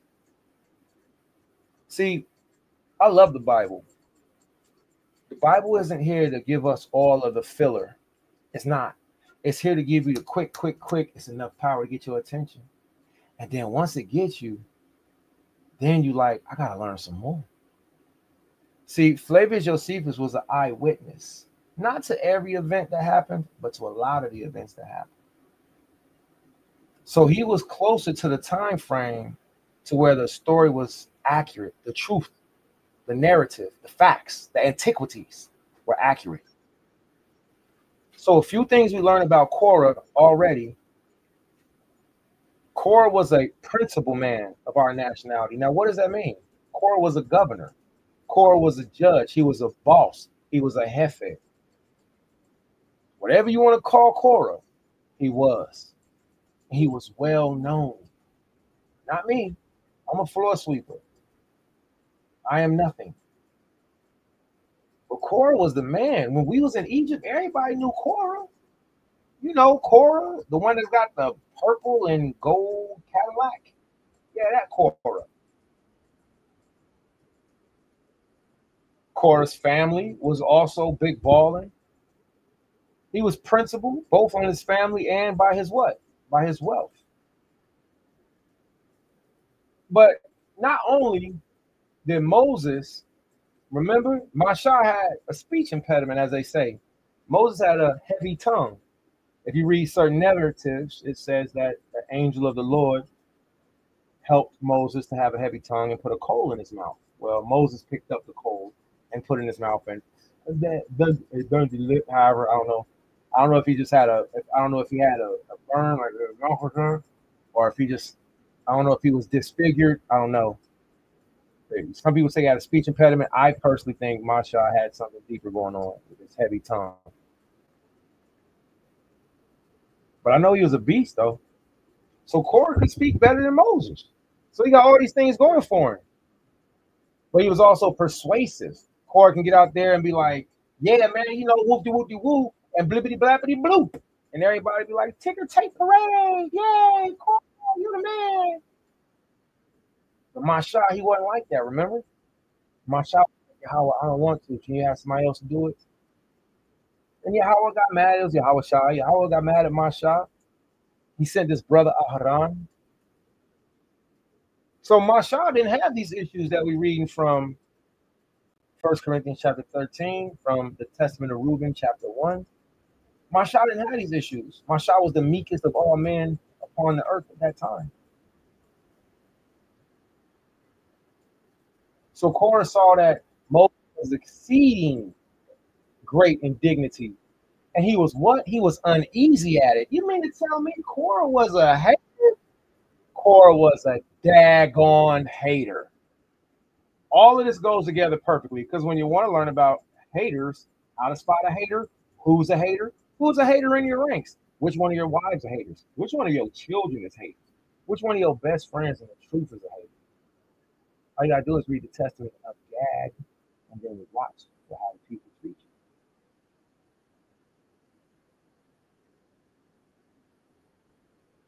you. The Testament of Gad online.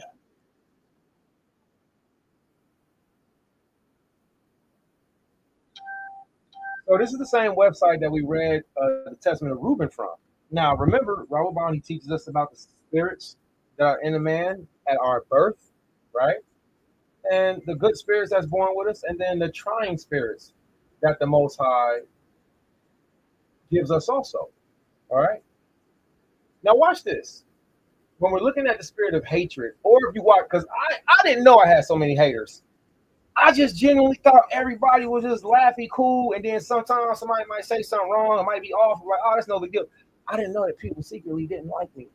I found out after I found out they didn't like me. I'm like, damn, but I loved you all this time. And then I went back and read the Bible. It's nice on the Isle of Patmos. It's quiet over there. It's quiet downtown. Y'all know that. Y'all ain't seen that show Hamilton? Uptown, it's quiet downtown. That's a sad song. Boy, that song made me cry every time. Boy. So anyway, the point of it is to say, share this out if you are watching, if you're enjoying yourself, if you learn anything. The biggest thing that you can do is share it out. Share it. Go to your YouTube, share it down your Facebook, share it down your Messenger. If you're watching, if you're enjoying, you want others to learn, share it with them. Bible Kushar, because we're going to go in. So, haters. Korah was a hater. You don't be the Korah of your family. Don't be the Korah of your community. Don't be the Korah of your workplace. Don't be the Korah of your neighborhood. Because remember, Korah got swallowed up. Now, how do we watch for a Korah? How do we watch for the spirit of Korah? Well, we've already started with learning about that. 1 Corinthians chapter 13 was one of them. All right. Then we went to the Testament of Reuben, book number 1. Shadak Kayaya.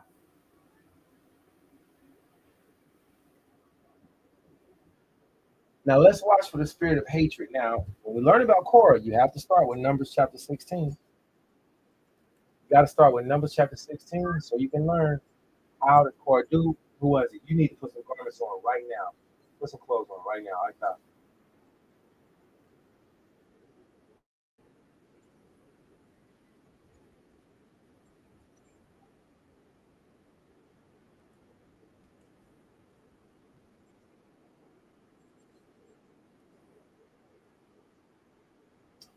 This is the Testament of Gad, chapter 1, verse 18. Beware, therefore, my children of hatred. You might be a hater and don't even know it. Guess what? I do. I'll be able to tell if you a hater. You know how? Because I've read, and I believe. I've read, I believe, I see, I understand, and I watch for it. Observe the opportunity, beware of evil, and be not ashamed when it concerneth thine own soul. The thing that I gotta do is I gotta stop venting. Venting, I gotta stop doing that. That's terrible. Sheesh. I should be ashamed of venting. Beware, therefore, my children of hatred, for it worketh lawlessness. Hatred works lawlessness, even against Yahweh himself. Okay, put it on. Shop right there. That's excellent, right there. So hatred, a person that's a hater, even breaks the law of Yahweh. You can't do nothing against a jealous person or a hater. You can't do nothing against a Korahite, a Korah. For it's the hater. You notice how it says it? It is the hater. You have to do it right now for yourself because you can't. Abba's gonna do this. You have to get yourself to do it.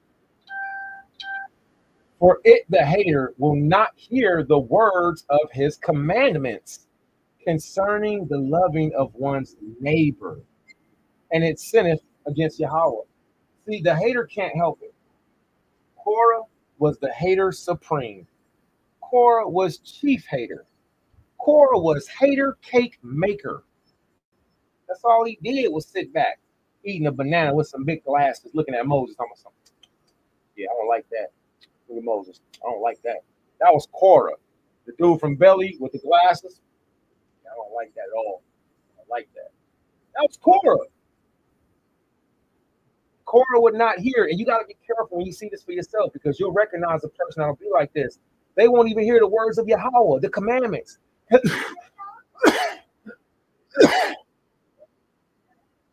other arm goes over there. Yeah, it goes. Yeah, Khan. Good job. 12. Straight up. You figure it out. Pull your dress down. Pull your garment down. Pull the bottom part down. Yeah, Khan. Pull that down, and your arm will be able to go up. I ain't even gonna say what I was just thinking. I love the daughters of Eve, and I love the sons of Adam.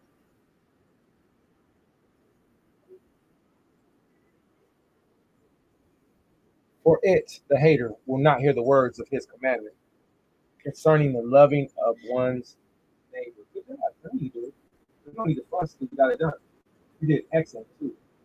It's just a little frustrating when you first get it started. It'd be a lot easier, over time. I understand. No, it's not because you already got it done. Pull it down. Great job. Go all the way down. Yeah, and just pull it down a different place. Pull it down around the back. Pull it down around the front. Yeah, you're doing great. Hey, Slop. It's not fighting you back. Your dress is not fighting you. You did great. You did excellent. Great job. Great job. Just be calm and breathe. Stop making that funny face. Be easy. You can do it.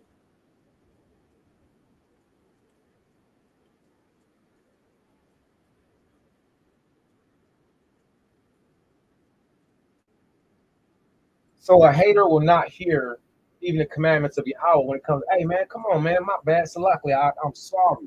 One of the coldest cuts I've ever heard was Elder Maharka. He did something, somebody did something, he might not even been his fault, but he said, bro, I'm sorry, will you forgive me or not? He wasn't even talking to me, he was talking to somebody else in the room. It's just, we've been a lot of places together. Great job. Hold on 1 second, hold on, stop right there, Benar. 1 second, everybody, please. Hold on. You're good.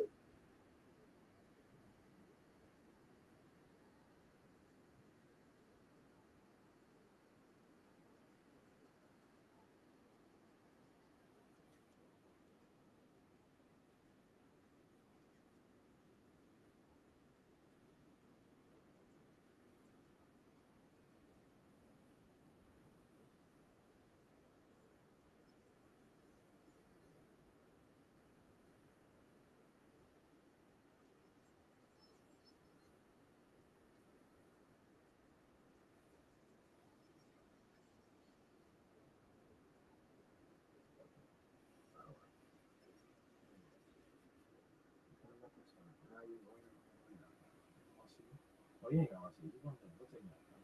This is good.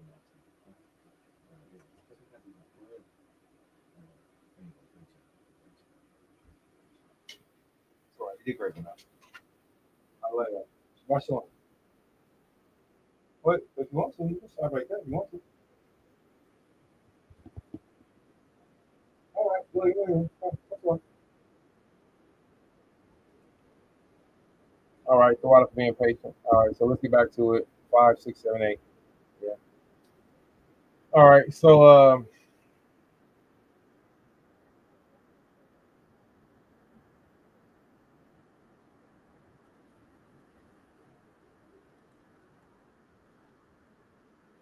we're going to pick it back up at the Testament of Gad.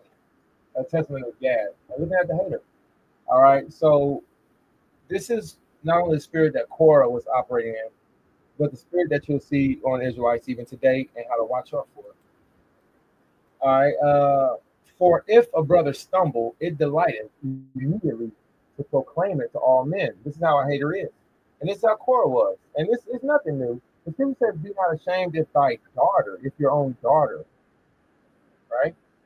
For if a brother stumble, it delighteth immediately to proclaim it to all men. And it's urgent that he should judge for it and be punished and be put to death.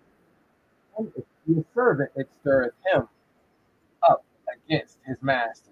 And with every affliction it deviseth against him, if possibly he could be put to death. For hatred worketh with envy also against them that prosper, so long as it feareth, so long as it heareth of or seeth their success, it always languisheth.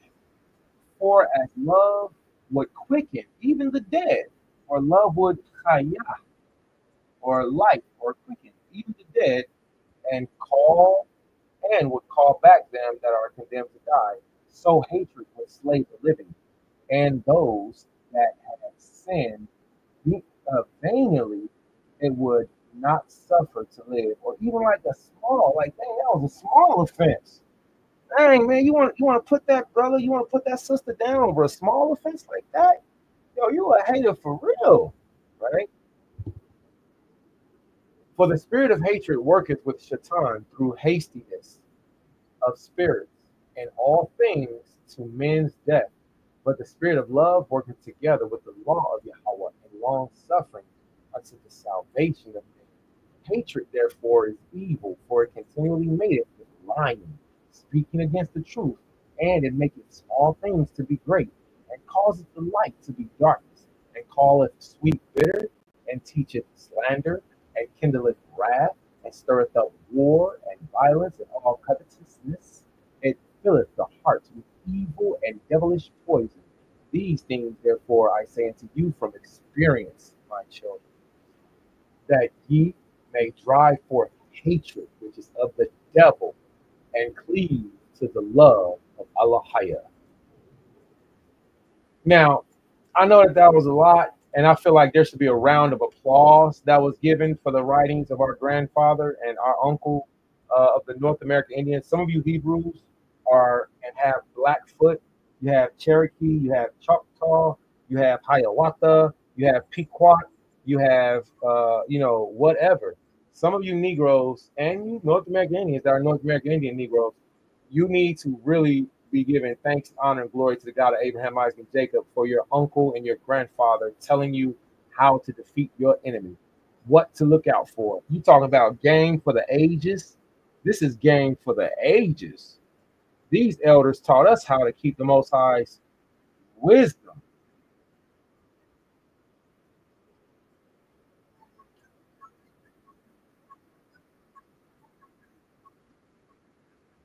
Righteousness casteth out hatred, humility destroyeth envy.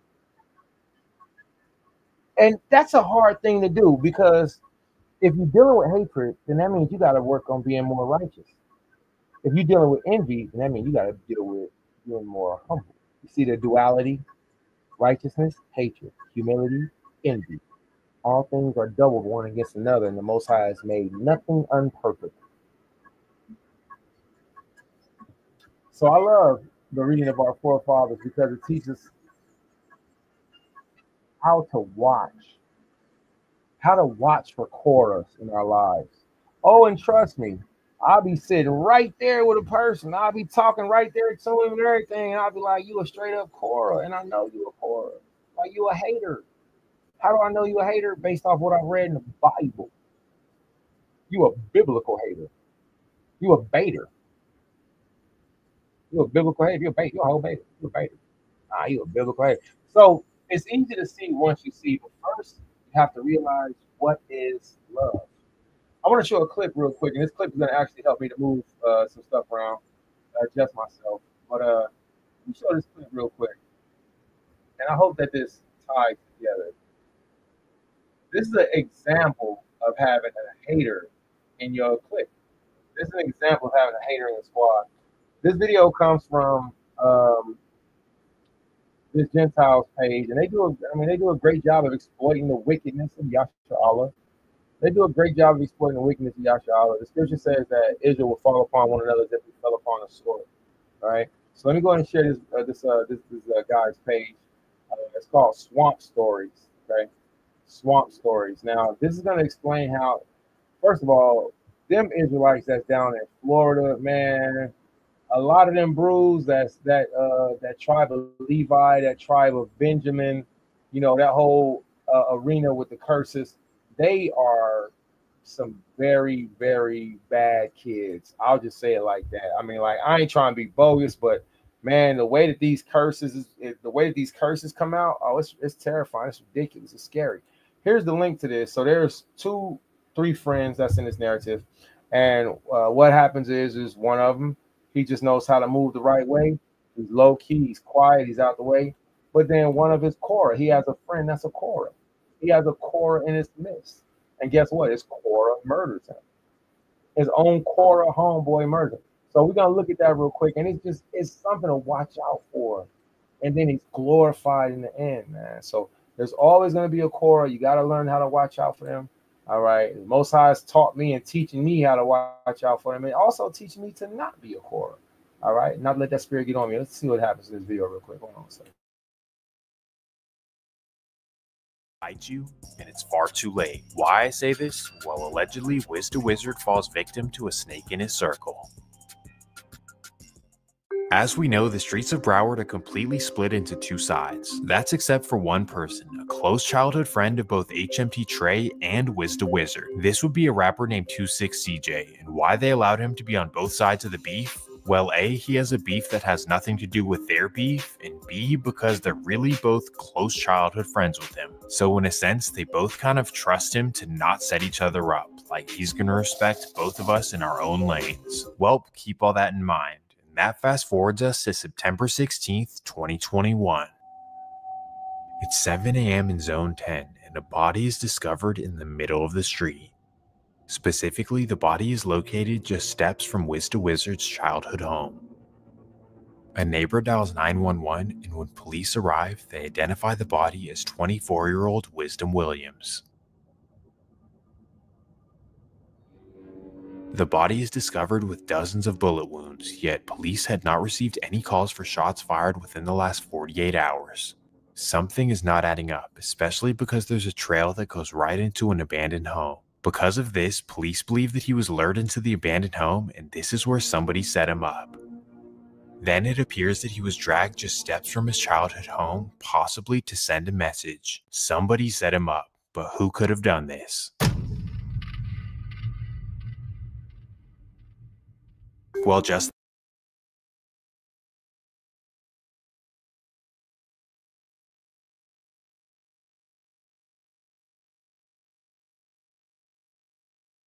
My bad. So my mic is muted. So I hope y'all can hear that, man. That's really messed up. All right. So first of all, it's supposed to be a clique of what, like 4, 5 different so-called gangs, which is they's gang. We talk about gang. These bruisers murdering each other. Gang. Like we was different gangs. They just murdering each other. So long story short, a clique about 3 of them. This young fella that's in the middle, he takes the side of one of his other Akim and Korahs him. I mean, the next day, 26CJ would post on Instagram a bunch of cash that's written out to be King Cobra. Now, what does this mean? Well, King Cobra could allude to the fact that he just snaked somebody out. But that aside, why are you smiling and flexing cash the day after your childhood best friend was found dead? It doesn't quite add up. Well, if you think that I'm just making something out of nothing, let's fast forward to later this same night. This is when CJ goes online. Now, I know you all don't really know what's going on. All right. Unless you know about this madness that's happening down in Florida. It's terrifying how these baby bruisers murdering each other. And the majority of them are Levites and Benjamites. You know, you got the Florida natives that's down there also. So you have the Reubenites. So you have the same energy. And you got to watch these. They're called the swamp stories. And they're about the, you know,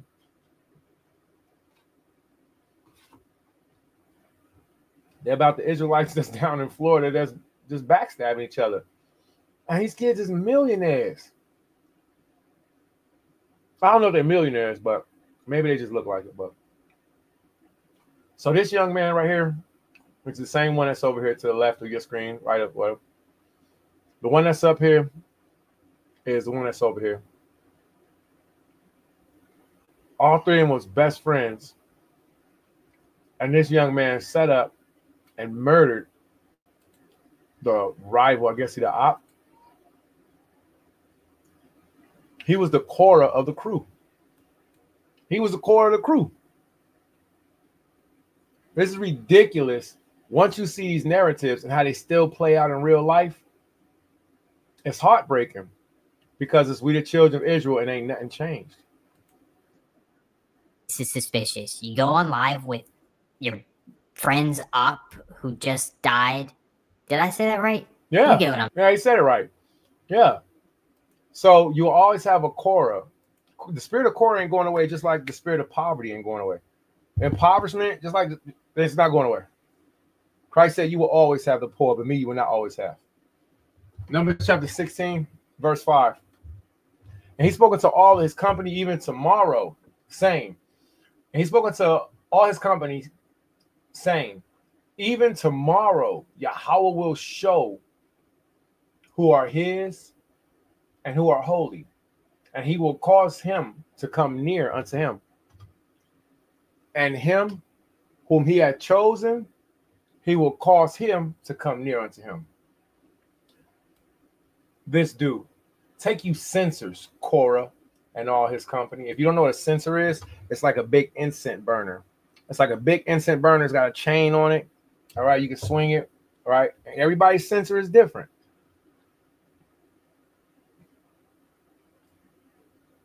Take you censers, Korah and all his company, and put fire therein, and put incense in them before Yahweh tomorrow.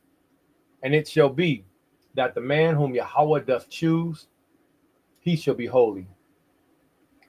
You take too much upon you, ye sons of Levi. That's cold. So the way Masha ends it off is Masha knows that they're about to die. Masha's been face to face with the Allah. I ain't saying Masha knows that him and Aharon and no, he knows that Korah and Korah's whole little crew of reprobates. Because that's all it was. It was a clique of reprobates. Korah knows that the whole crew of reprobates is about to die. So the same thing that he said to them is the same thing that they said to him. They said, Moses, you think that you special? You take too much upon yourself. Moses like, Korah, you try to usurp what the Most High put into place? All right. Well, you and your whole crew, 250 of y'all, plus your families, plus your kids, plus your animals, plus your friends, plus, whoever you got your Netflix subscription through, bring all of them. And we'll see tomorrow morning how the Most High is going to handle this. Now, that's the way I'm saying it. But the reality of it is when we read it in details, Masha was heartbroken. Moses was heartbroken that Korah, his cousin, his relative, would even come up against him in the first place. Khan? You're not watching TV right now. You can take a nap or you can sit in here and listen to album. You want to go in there and take a nap or you want to shop right there and listen to album? You want to take a nap right here? It's comfortable. You want to shop? Should I already taking a nap? You want to shop, album? Go.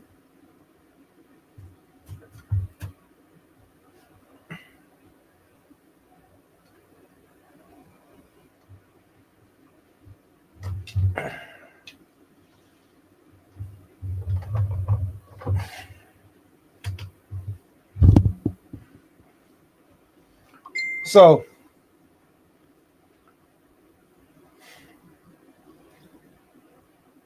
the words that Masha gave Korah and his crew back was the exact same words that they gave him.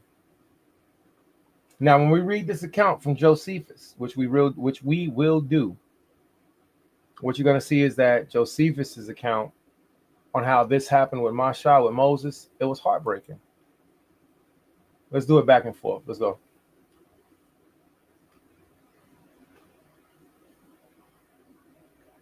And Moses, let's start from the top. A Hebrew of principal account, both by his family and by his wealth, one that was also able to speak well, and one that could easily persuade the people by his speeches, saw that Moses was in exceeding great dignity and was uneasy at it, and envied him on the account. He of the same tribe with Moses and of kin to him. Man, don't that hurt even worse? And that's what our brother Ban Yarak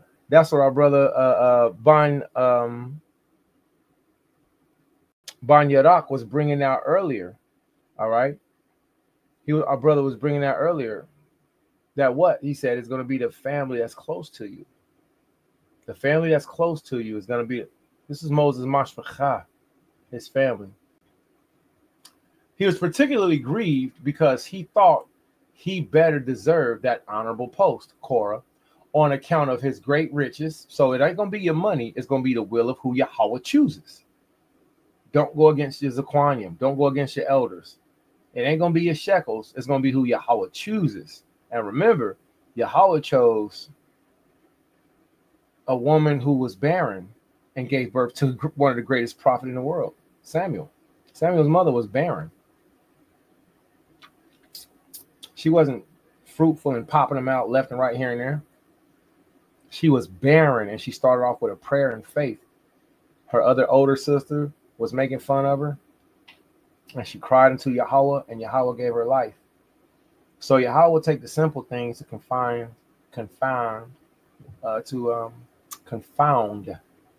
the world. The foolish things of the world confound the wise. All right. So better deserve that honorable post on account of his great riches, and not inferior to him in his birth. So he was older than Moses. He had more bread than Moses. So he raised a clamor against him amongst the Levites. You see that? Who were of the same tribe, and especially among his kindred, saying that it was a very sad thing that they should overlook Moses while he hunted after and paved the way of glory for himself, and by ill arts obtained it under the presence of God's command. You hear that? Listen to what he just said. First of all, he calls Moses a warlock. He like, yo, man, Moses doing witchcraft, man. Moses a soothsayer. Moses, my shot don't know what he doing. He doing that up under the, and he's saying that's the Most High God. Yeah, right. He just getting glory for himself. See, that's what Korah's saying. That is a very sad thing. That, and y'all ain't even gonna say nothing to him. It's a sad thing that y'all just gonna overlook it. Man, we supposed to be the tribe. Man, we supposed to be the tribe of Laya, man. That's crafty. That's chininery. He went to each one of them in obsequiousness, polite gentleness, but it was fake.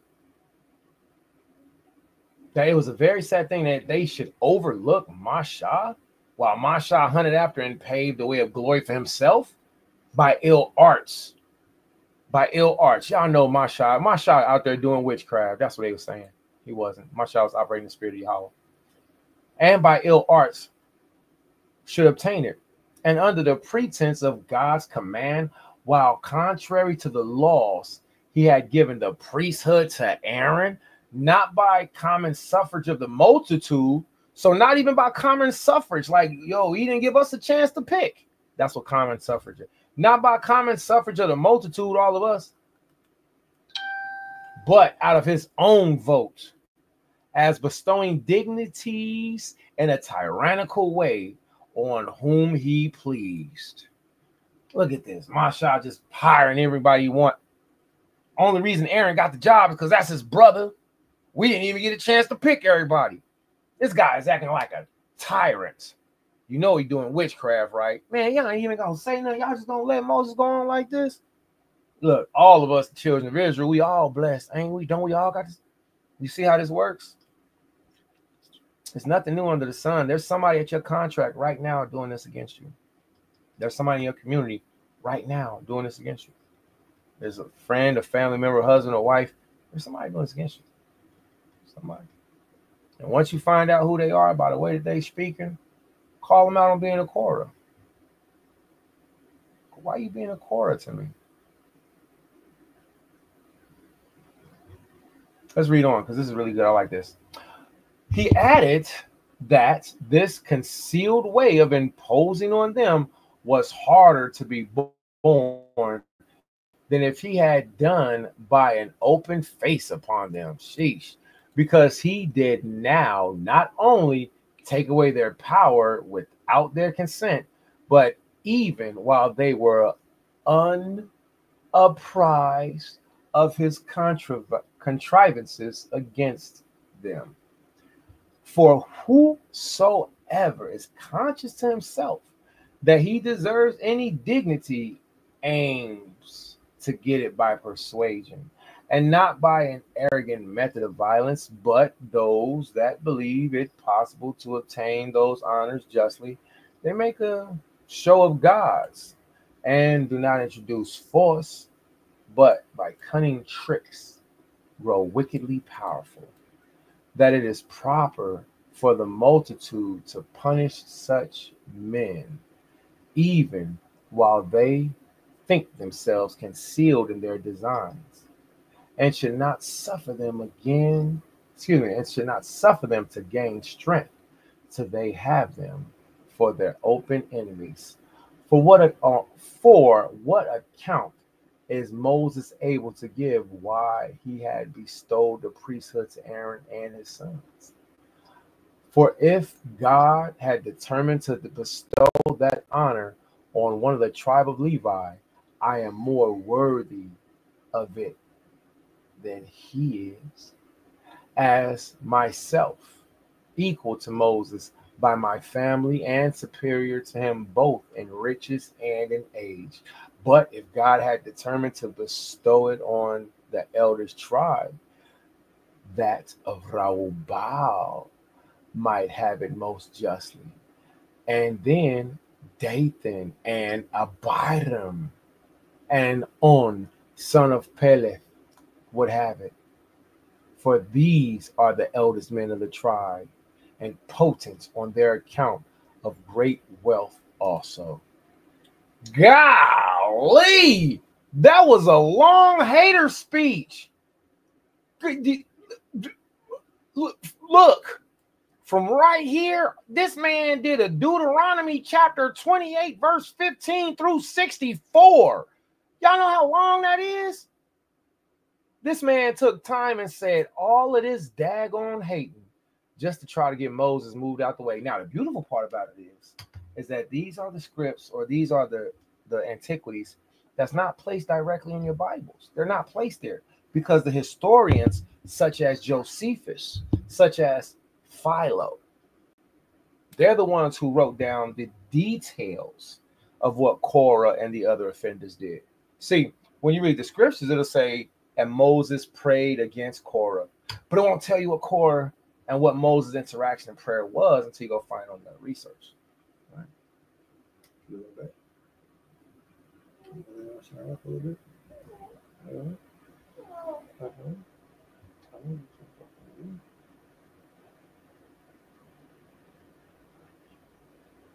Okay. You know what? No, you do. Sure. Be respectful. Okay, Alito. 12. Great job, enough. Yeah. 12. Great job. Now, Korah, when he had said this, had a mind to appear to take care of the public welfare. So Korah being like a public, a politician right now. Moses, listen, if I was, then I would do all of this. Not only did Masha hold his peace, Masha spoke against them.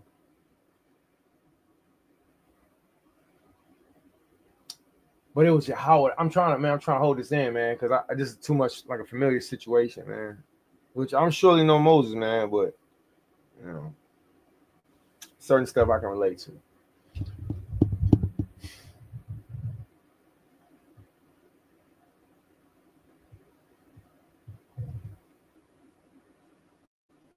I'm gonna read down.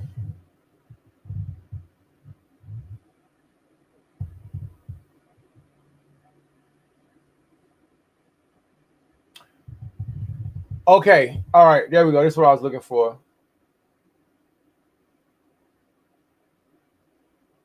Okay, so now this is what Masha's prayer is. Okay, this is Masha's response. Okay, to Korah. All right.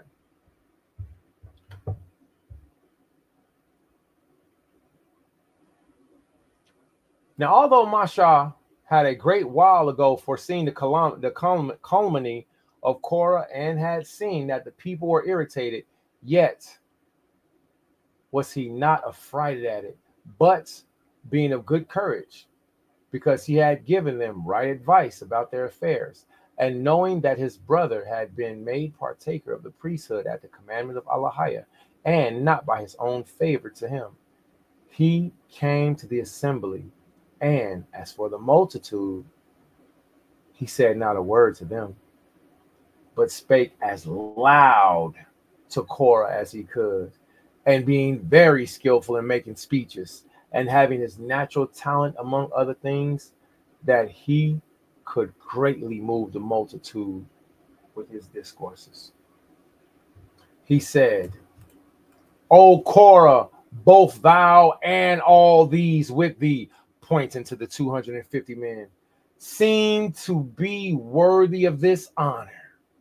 O Korah, you and all 250 y'all seem to be worthy of this honor.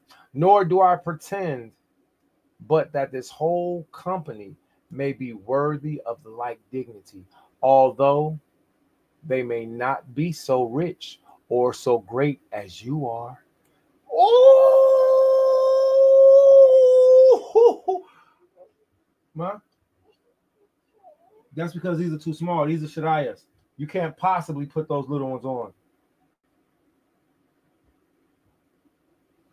So Masha come out respectfully.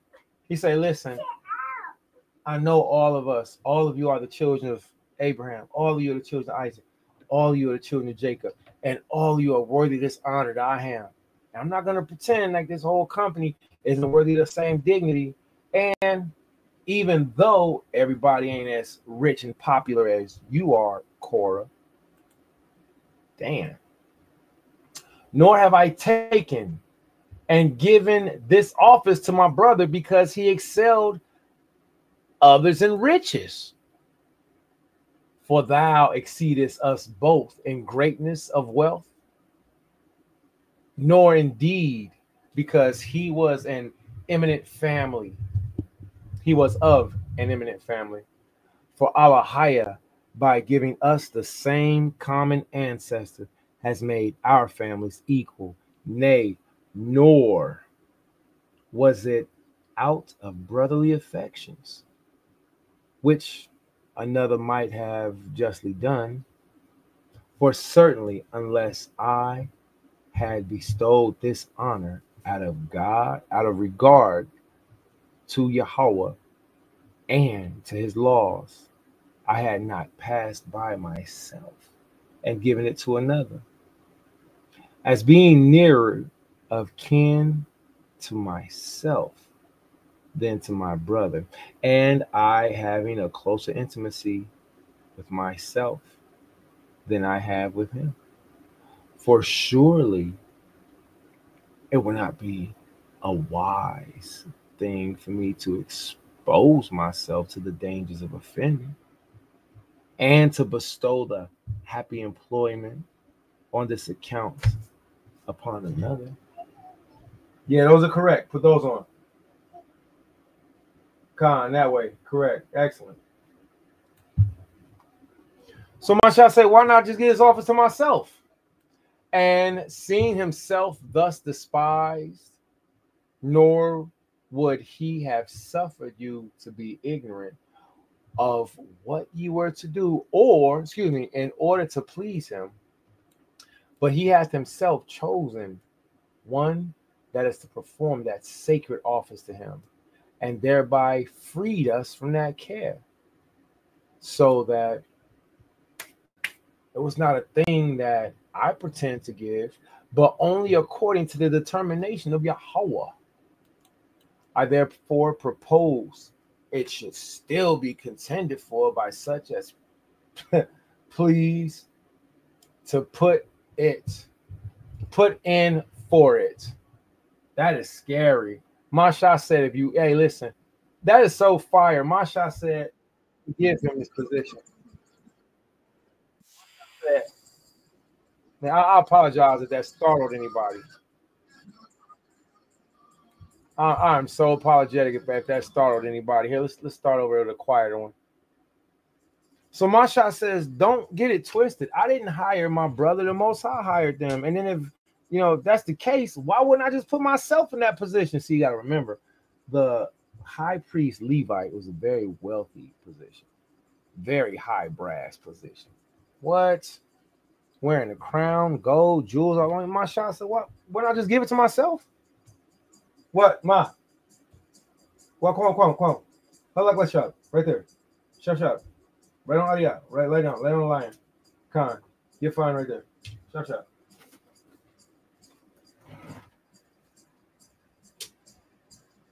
Of course, Aaron. Of course, Masha Moses would have done that. Of course, he would have done that. But he says this wasn't my thing. This is what the Most High did. I therefore propose it's still to be contended for by such as please to put in for it, only desiring that he who has been already preferred and has already obtained it may be allowed now also to offer himself for a candidate. So he says, yeah, everybody go, you want to try again? Let's try again. Now, Moses knew that Yahweh already chose his brother Aaron. But since y'all want to try to take his position, only thing I ask is let him apply for the position again.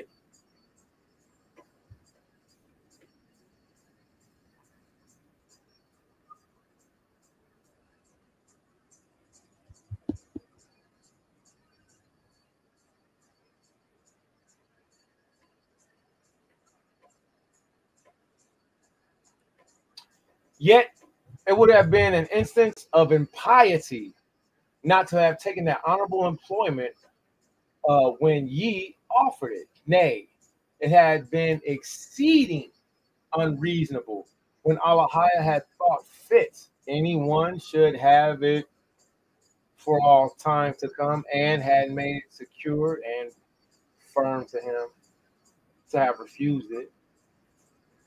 However, he himself will judge again who it shall be whom he would have to offer sacrifices to him, and to have the direction of matters of religion. For it is absurd that Korah, who is ambitious of this honor, should deprive Yahweh the power of giving it to whom he pleases. In other words, Korah, you want to just take the position? Don't you think we should let God pick again?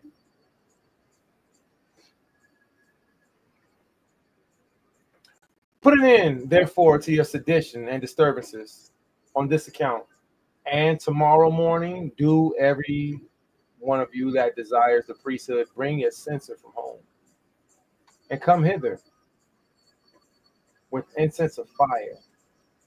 And do thou, Korah, leave the judgment to Yahweh, and wait and see on which side he will give his determination upon this occasion.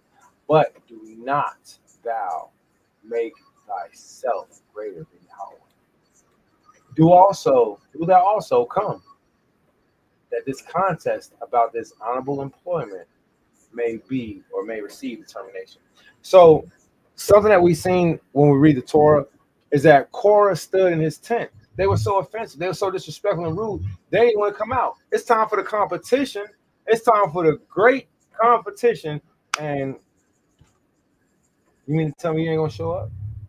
Oh, Moses was highly upset.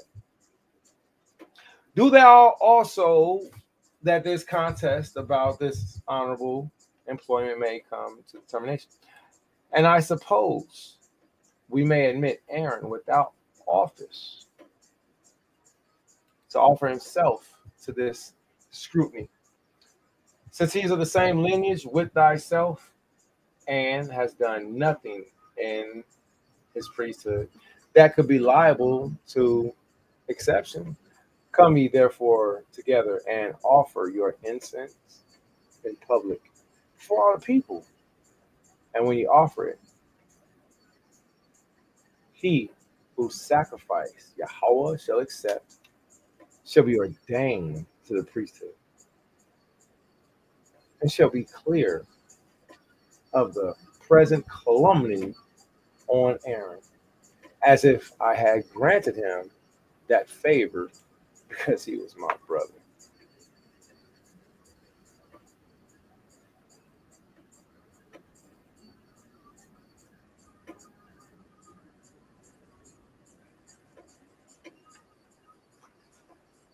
There's an injustice that's done, and that injustice,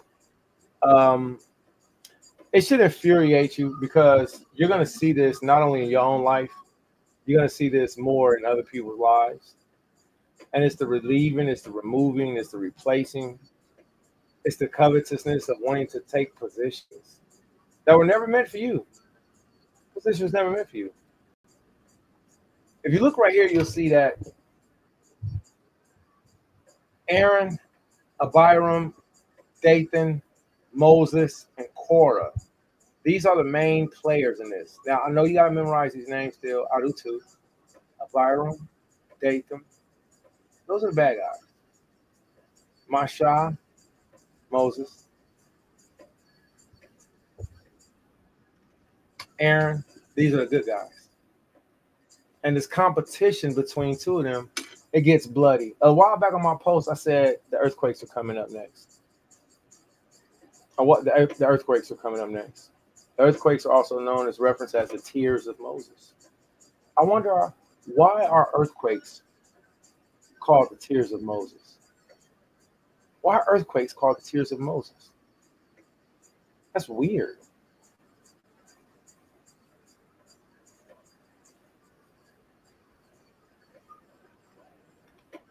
Let's see what Moses said.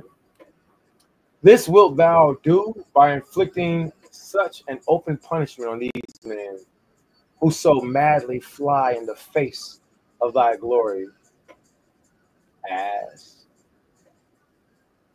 will take them out of this world, not in an ordinary manner, but so that they may appear that they do not die as other men go out of the world. Let that ground on which they stand, which they tread, open about them with their families and their goods. This will be a demonstration of thy power to all men, and this method of their suffering will be an instruction of wisdom for those that entertain profane sentiments of thee. Earthquakes. Now, I don't know if you all have connected the dots yet, but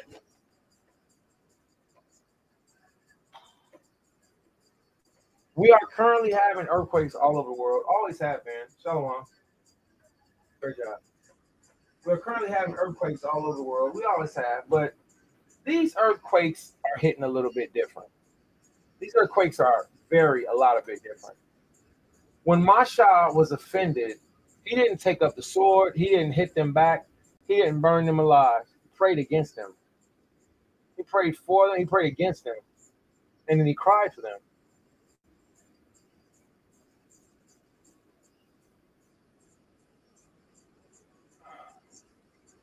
I think this is such an excellent class, and I'm looking forward to doing more. I need to assist and help the Benathian. I have to assist and help the girls, and I'm very grateful. Need some help?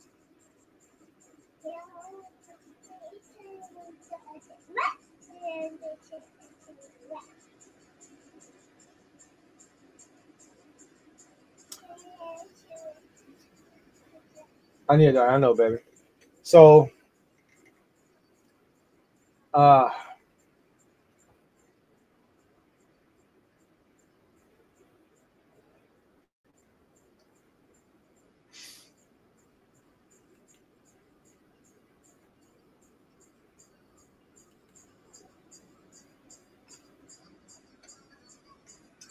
we go back to Numbers chapter 16, we will see this exact same story, but we'll see it from the narrative of not only the Bible, but from the early ancient writings.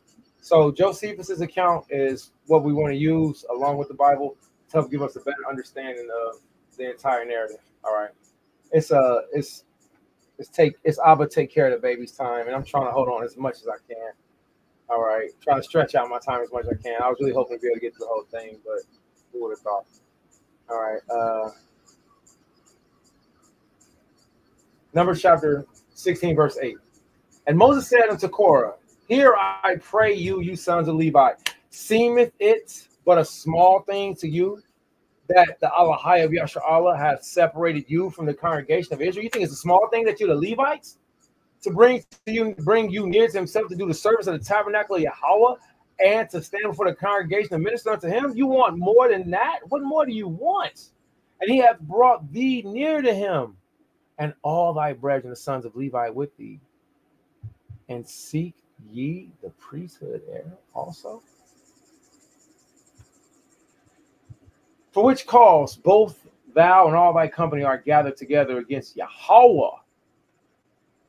And what is Aaron, that ye murmur against him?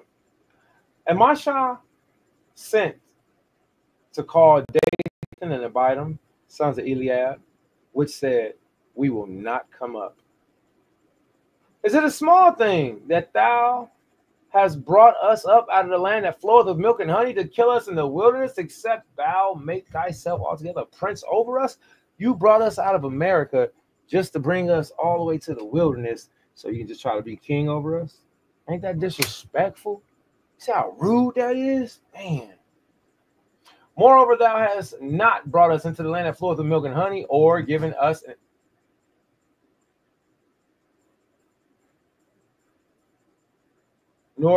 inheritance of the fields and vineyards. Wilt thou put out the eyes of these men? We will not come up. And Masha was very, what is this word? Wroth. You know who else was wroth in the Bible?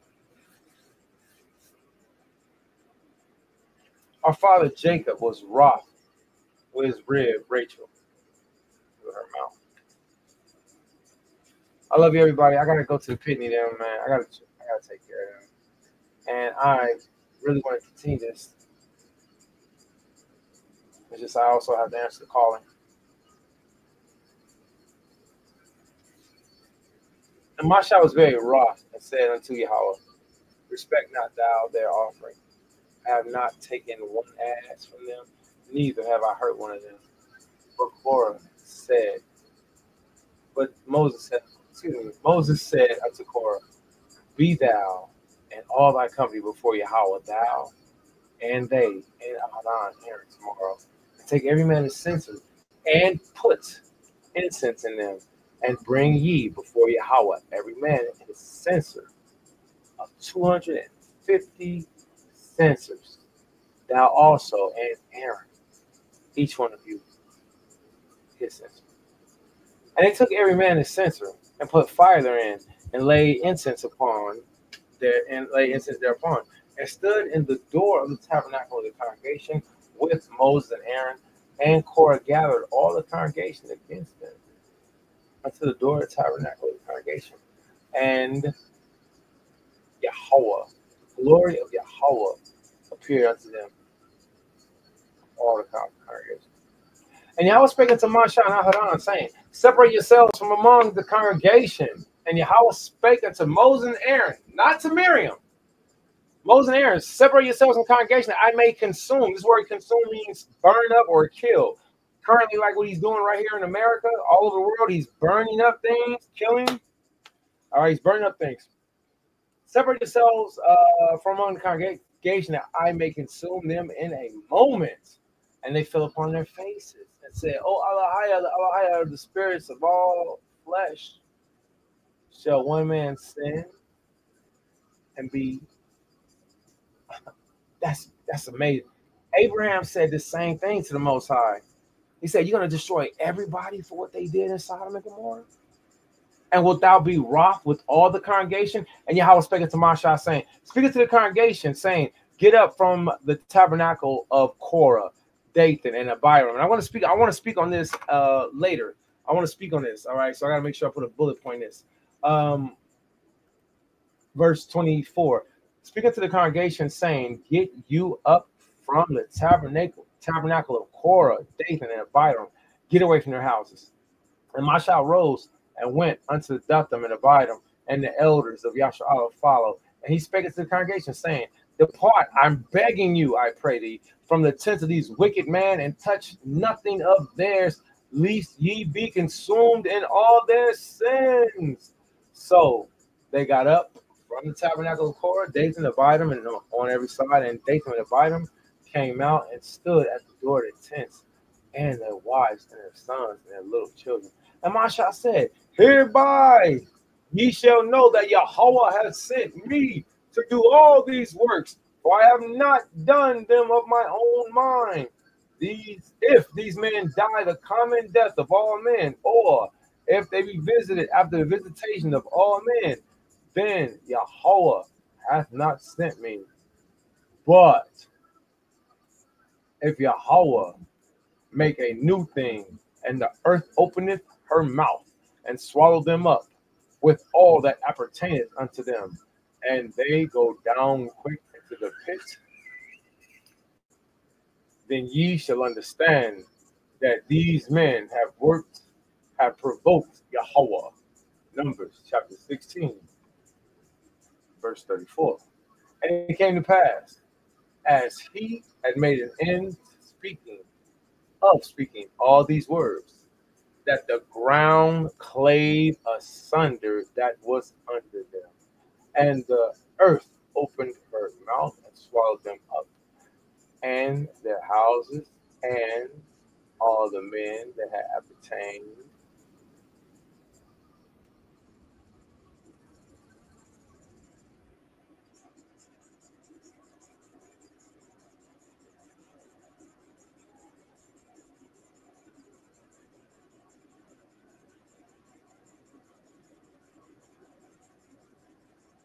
That's troubling to me.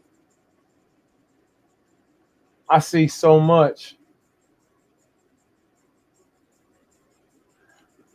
These earthquakes that are happening all over the world. Let me pull this up real quick.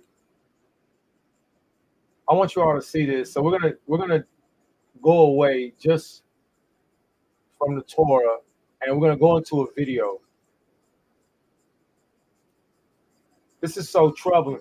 So the tears of Moses, the anguish of Moses, the frustration of Moses was given back out in the form of patience and tears, quietness. And Yahweh gave back judgment. That's scary.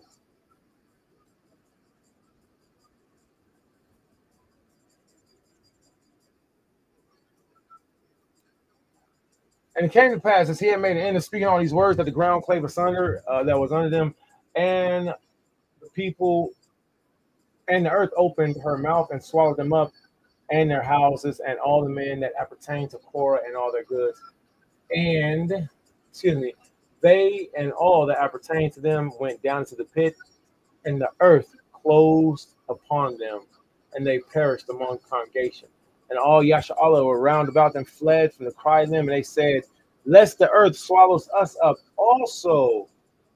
And there came out a fire from Yahweh and consumed 250 men that offered incense. Fire coming from the sky, like in California, all over the world, but specifically targeting and burning up 250 men. Terrible, man. That's wonderful. That's the Most High judgment. And Yahweh spake to Moshe, saying, speak unto Eleazar, the sons of Aaron, the priest, that he take up the censers out of the burning, and scatter thou the fire yonder, for they are hallowed. Wow. The censers of these sinners, if anybody's seen that movie Sinners, that movie Sinners is amazing. A whole lot of underlying issues, a whole lot of underlying stuff. The censers of these sinners against their own soul, let them make them into broad plates for a covering of the altar, for they offer them before Yahweh, therefore they are hallowed, and they shall be a sign unto the children of Israel. And Eleazar the priest took a brazen censer, wherefore they that were burnt had offered, and they were made broad plates for a covering of the altar. Now, I want to do this real quick. So the censers were beaten into broad plates. Right? Let's look at this real quick. All right.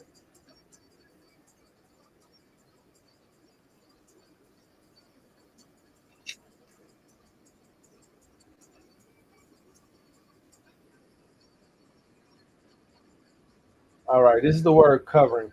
I'm going to hold a note for this because this is the research that I really need to do. If anybody would like to with me, you can, especially those who love to study the Torah or study the alphabet.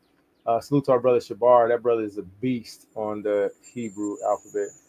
All right, so I just had to get that. Numbers chapter 16 and verse 41. To be a memorial, or Zechariah, remember forever, unto the children of Israel, that no stranger, which is not of the seed of Aaron, come near to offer incense before Yahweh, that he be not as Korah, and as his company, as Yahweh said unto him by the hand of Moshe. But on the morrow, all the congregation of the children of Israel murmured against Moshe and against Aaron, saying, Ye have killed the people of Yahweh. And it came to pass, when the congregation was gathered against Moshe and against Aaron, that they looked towards the tabernacle of the congregation, and behold, the cloud covered it, and the glory of Yahweh appeared. And Moshe and Aharon came before the tabernacle of the congregation. And Aaron spake, and Yahweh spake to Moses, saying, Get ye up from amongst this congregation, that I may consume them as in a moment. And they fell upon their faces again. And Moshe said unto Aharon, Aaron, Take a censer and put fire therein from off the altar, and put on incense, and go quickly unto the congregation to make an atonement for them, for there is wrath gone out from Yahweh. The plague has begun. That's one of the scariest statements. He says the plague has begun. That's ridiculous. The plague has. So when he says the plague has begun, what is the plague? What is the plague? The plague is the plague of death that came out. The plague is the plague of the Most High taking the life out of all them 14,700 that died besides Korah.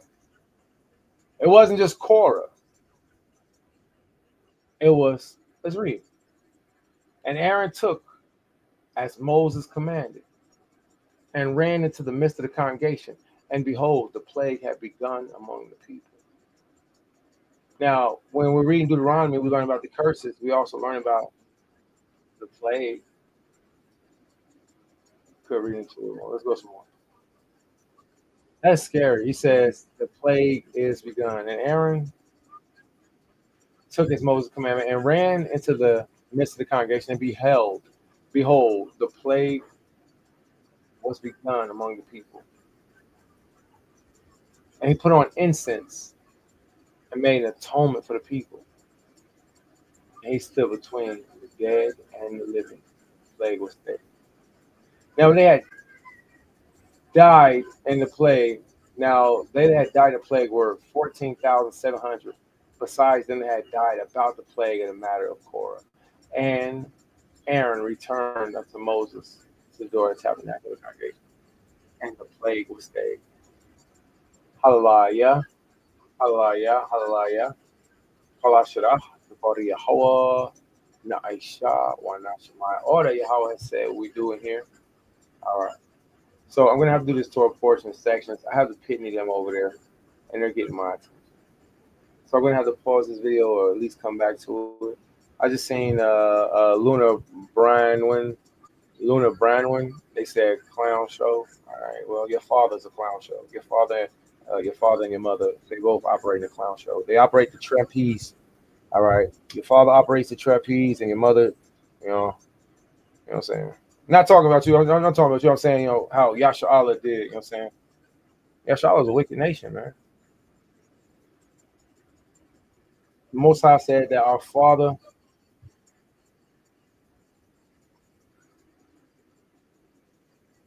would not give to the children, and that the mothers will destroy them. It's been like this since forever. Yasha Allah's been very much. The first ordination of our holy tabernacle, the Levites got put to death. Why they get put to death? Because they didn't do it right and they disobeyed the Most High. I encourage you all, keep on if you can, and I'll get back with you in a moment. And Shabbat Shalom. Thank you for spending time with us. Shalom.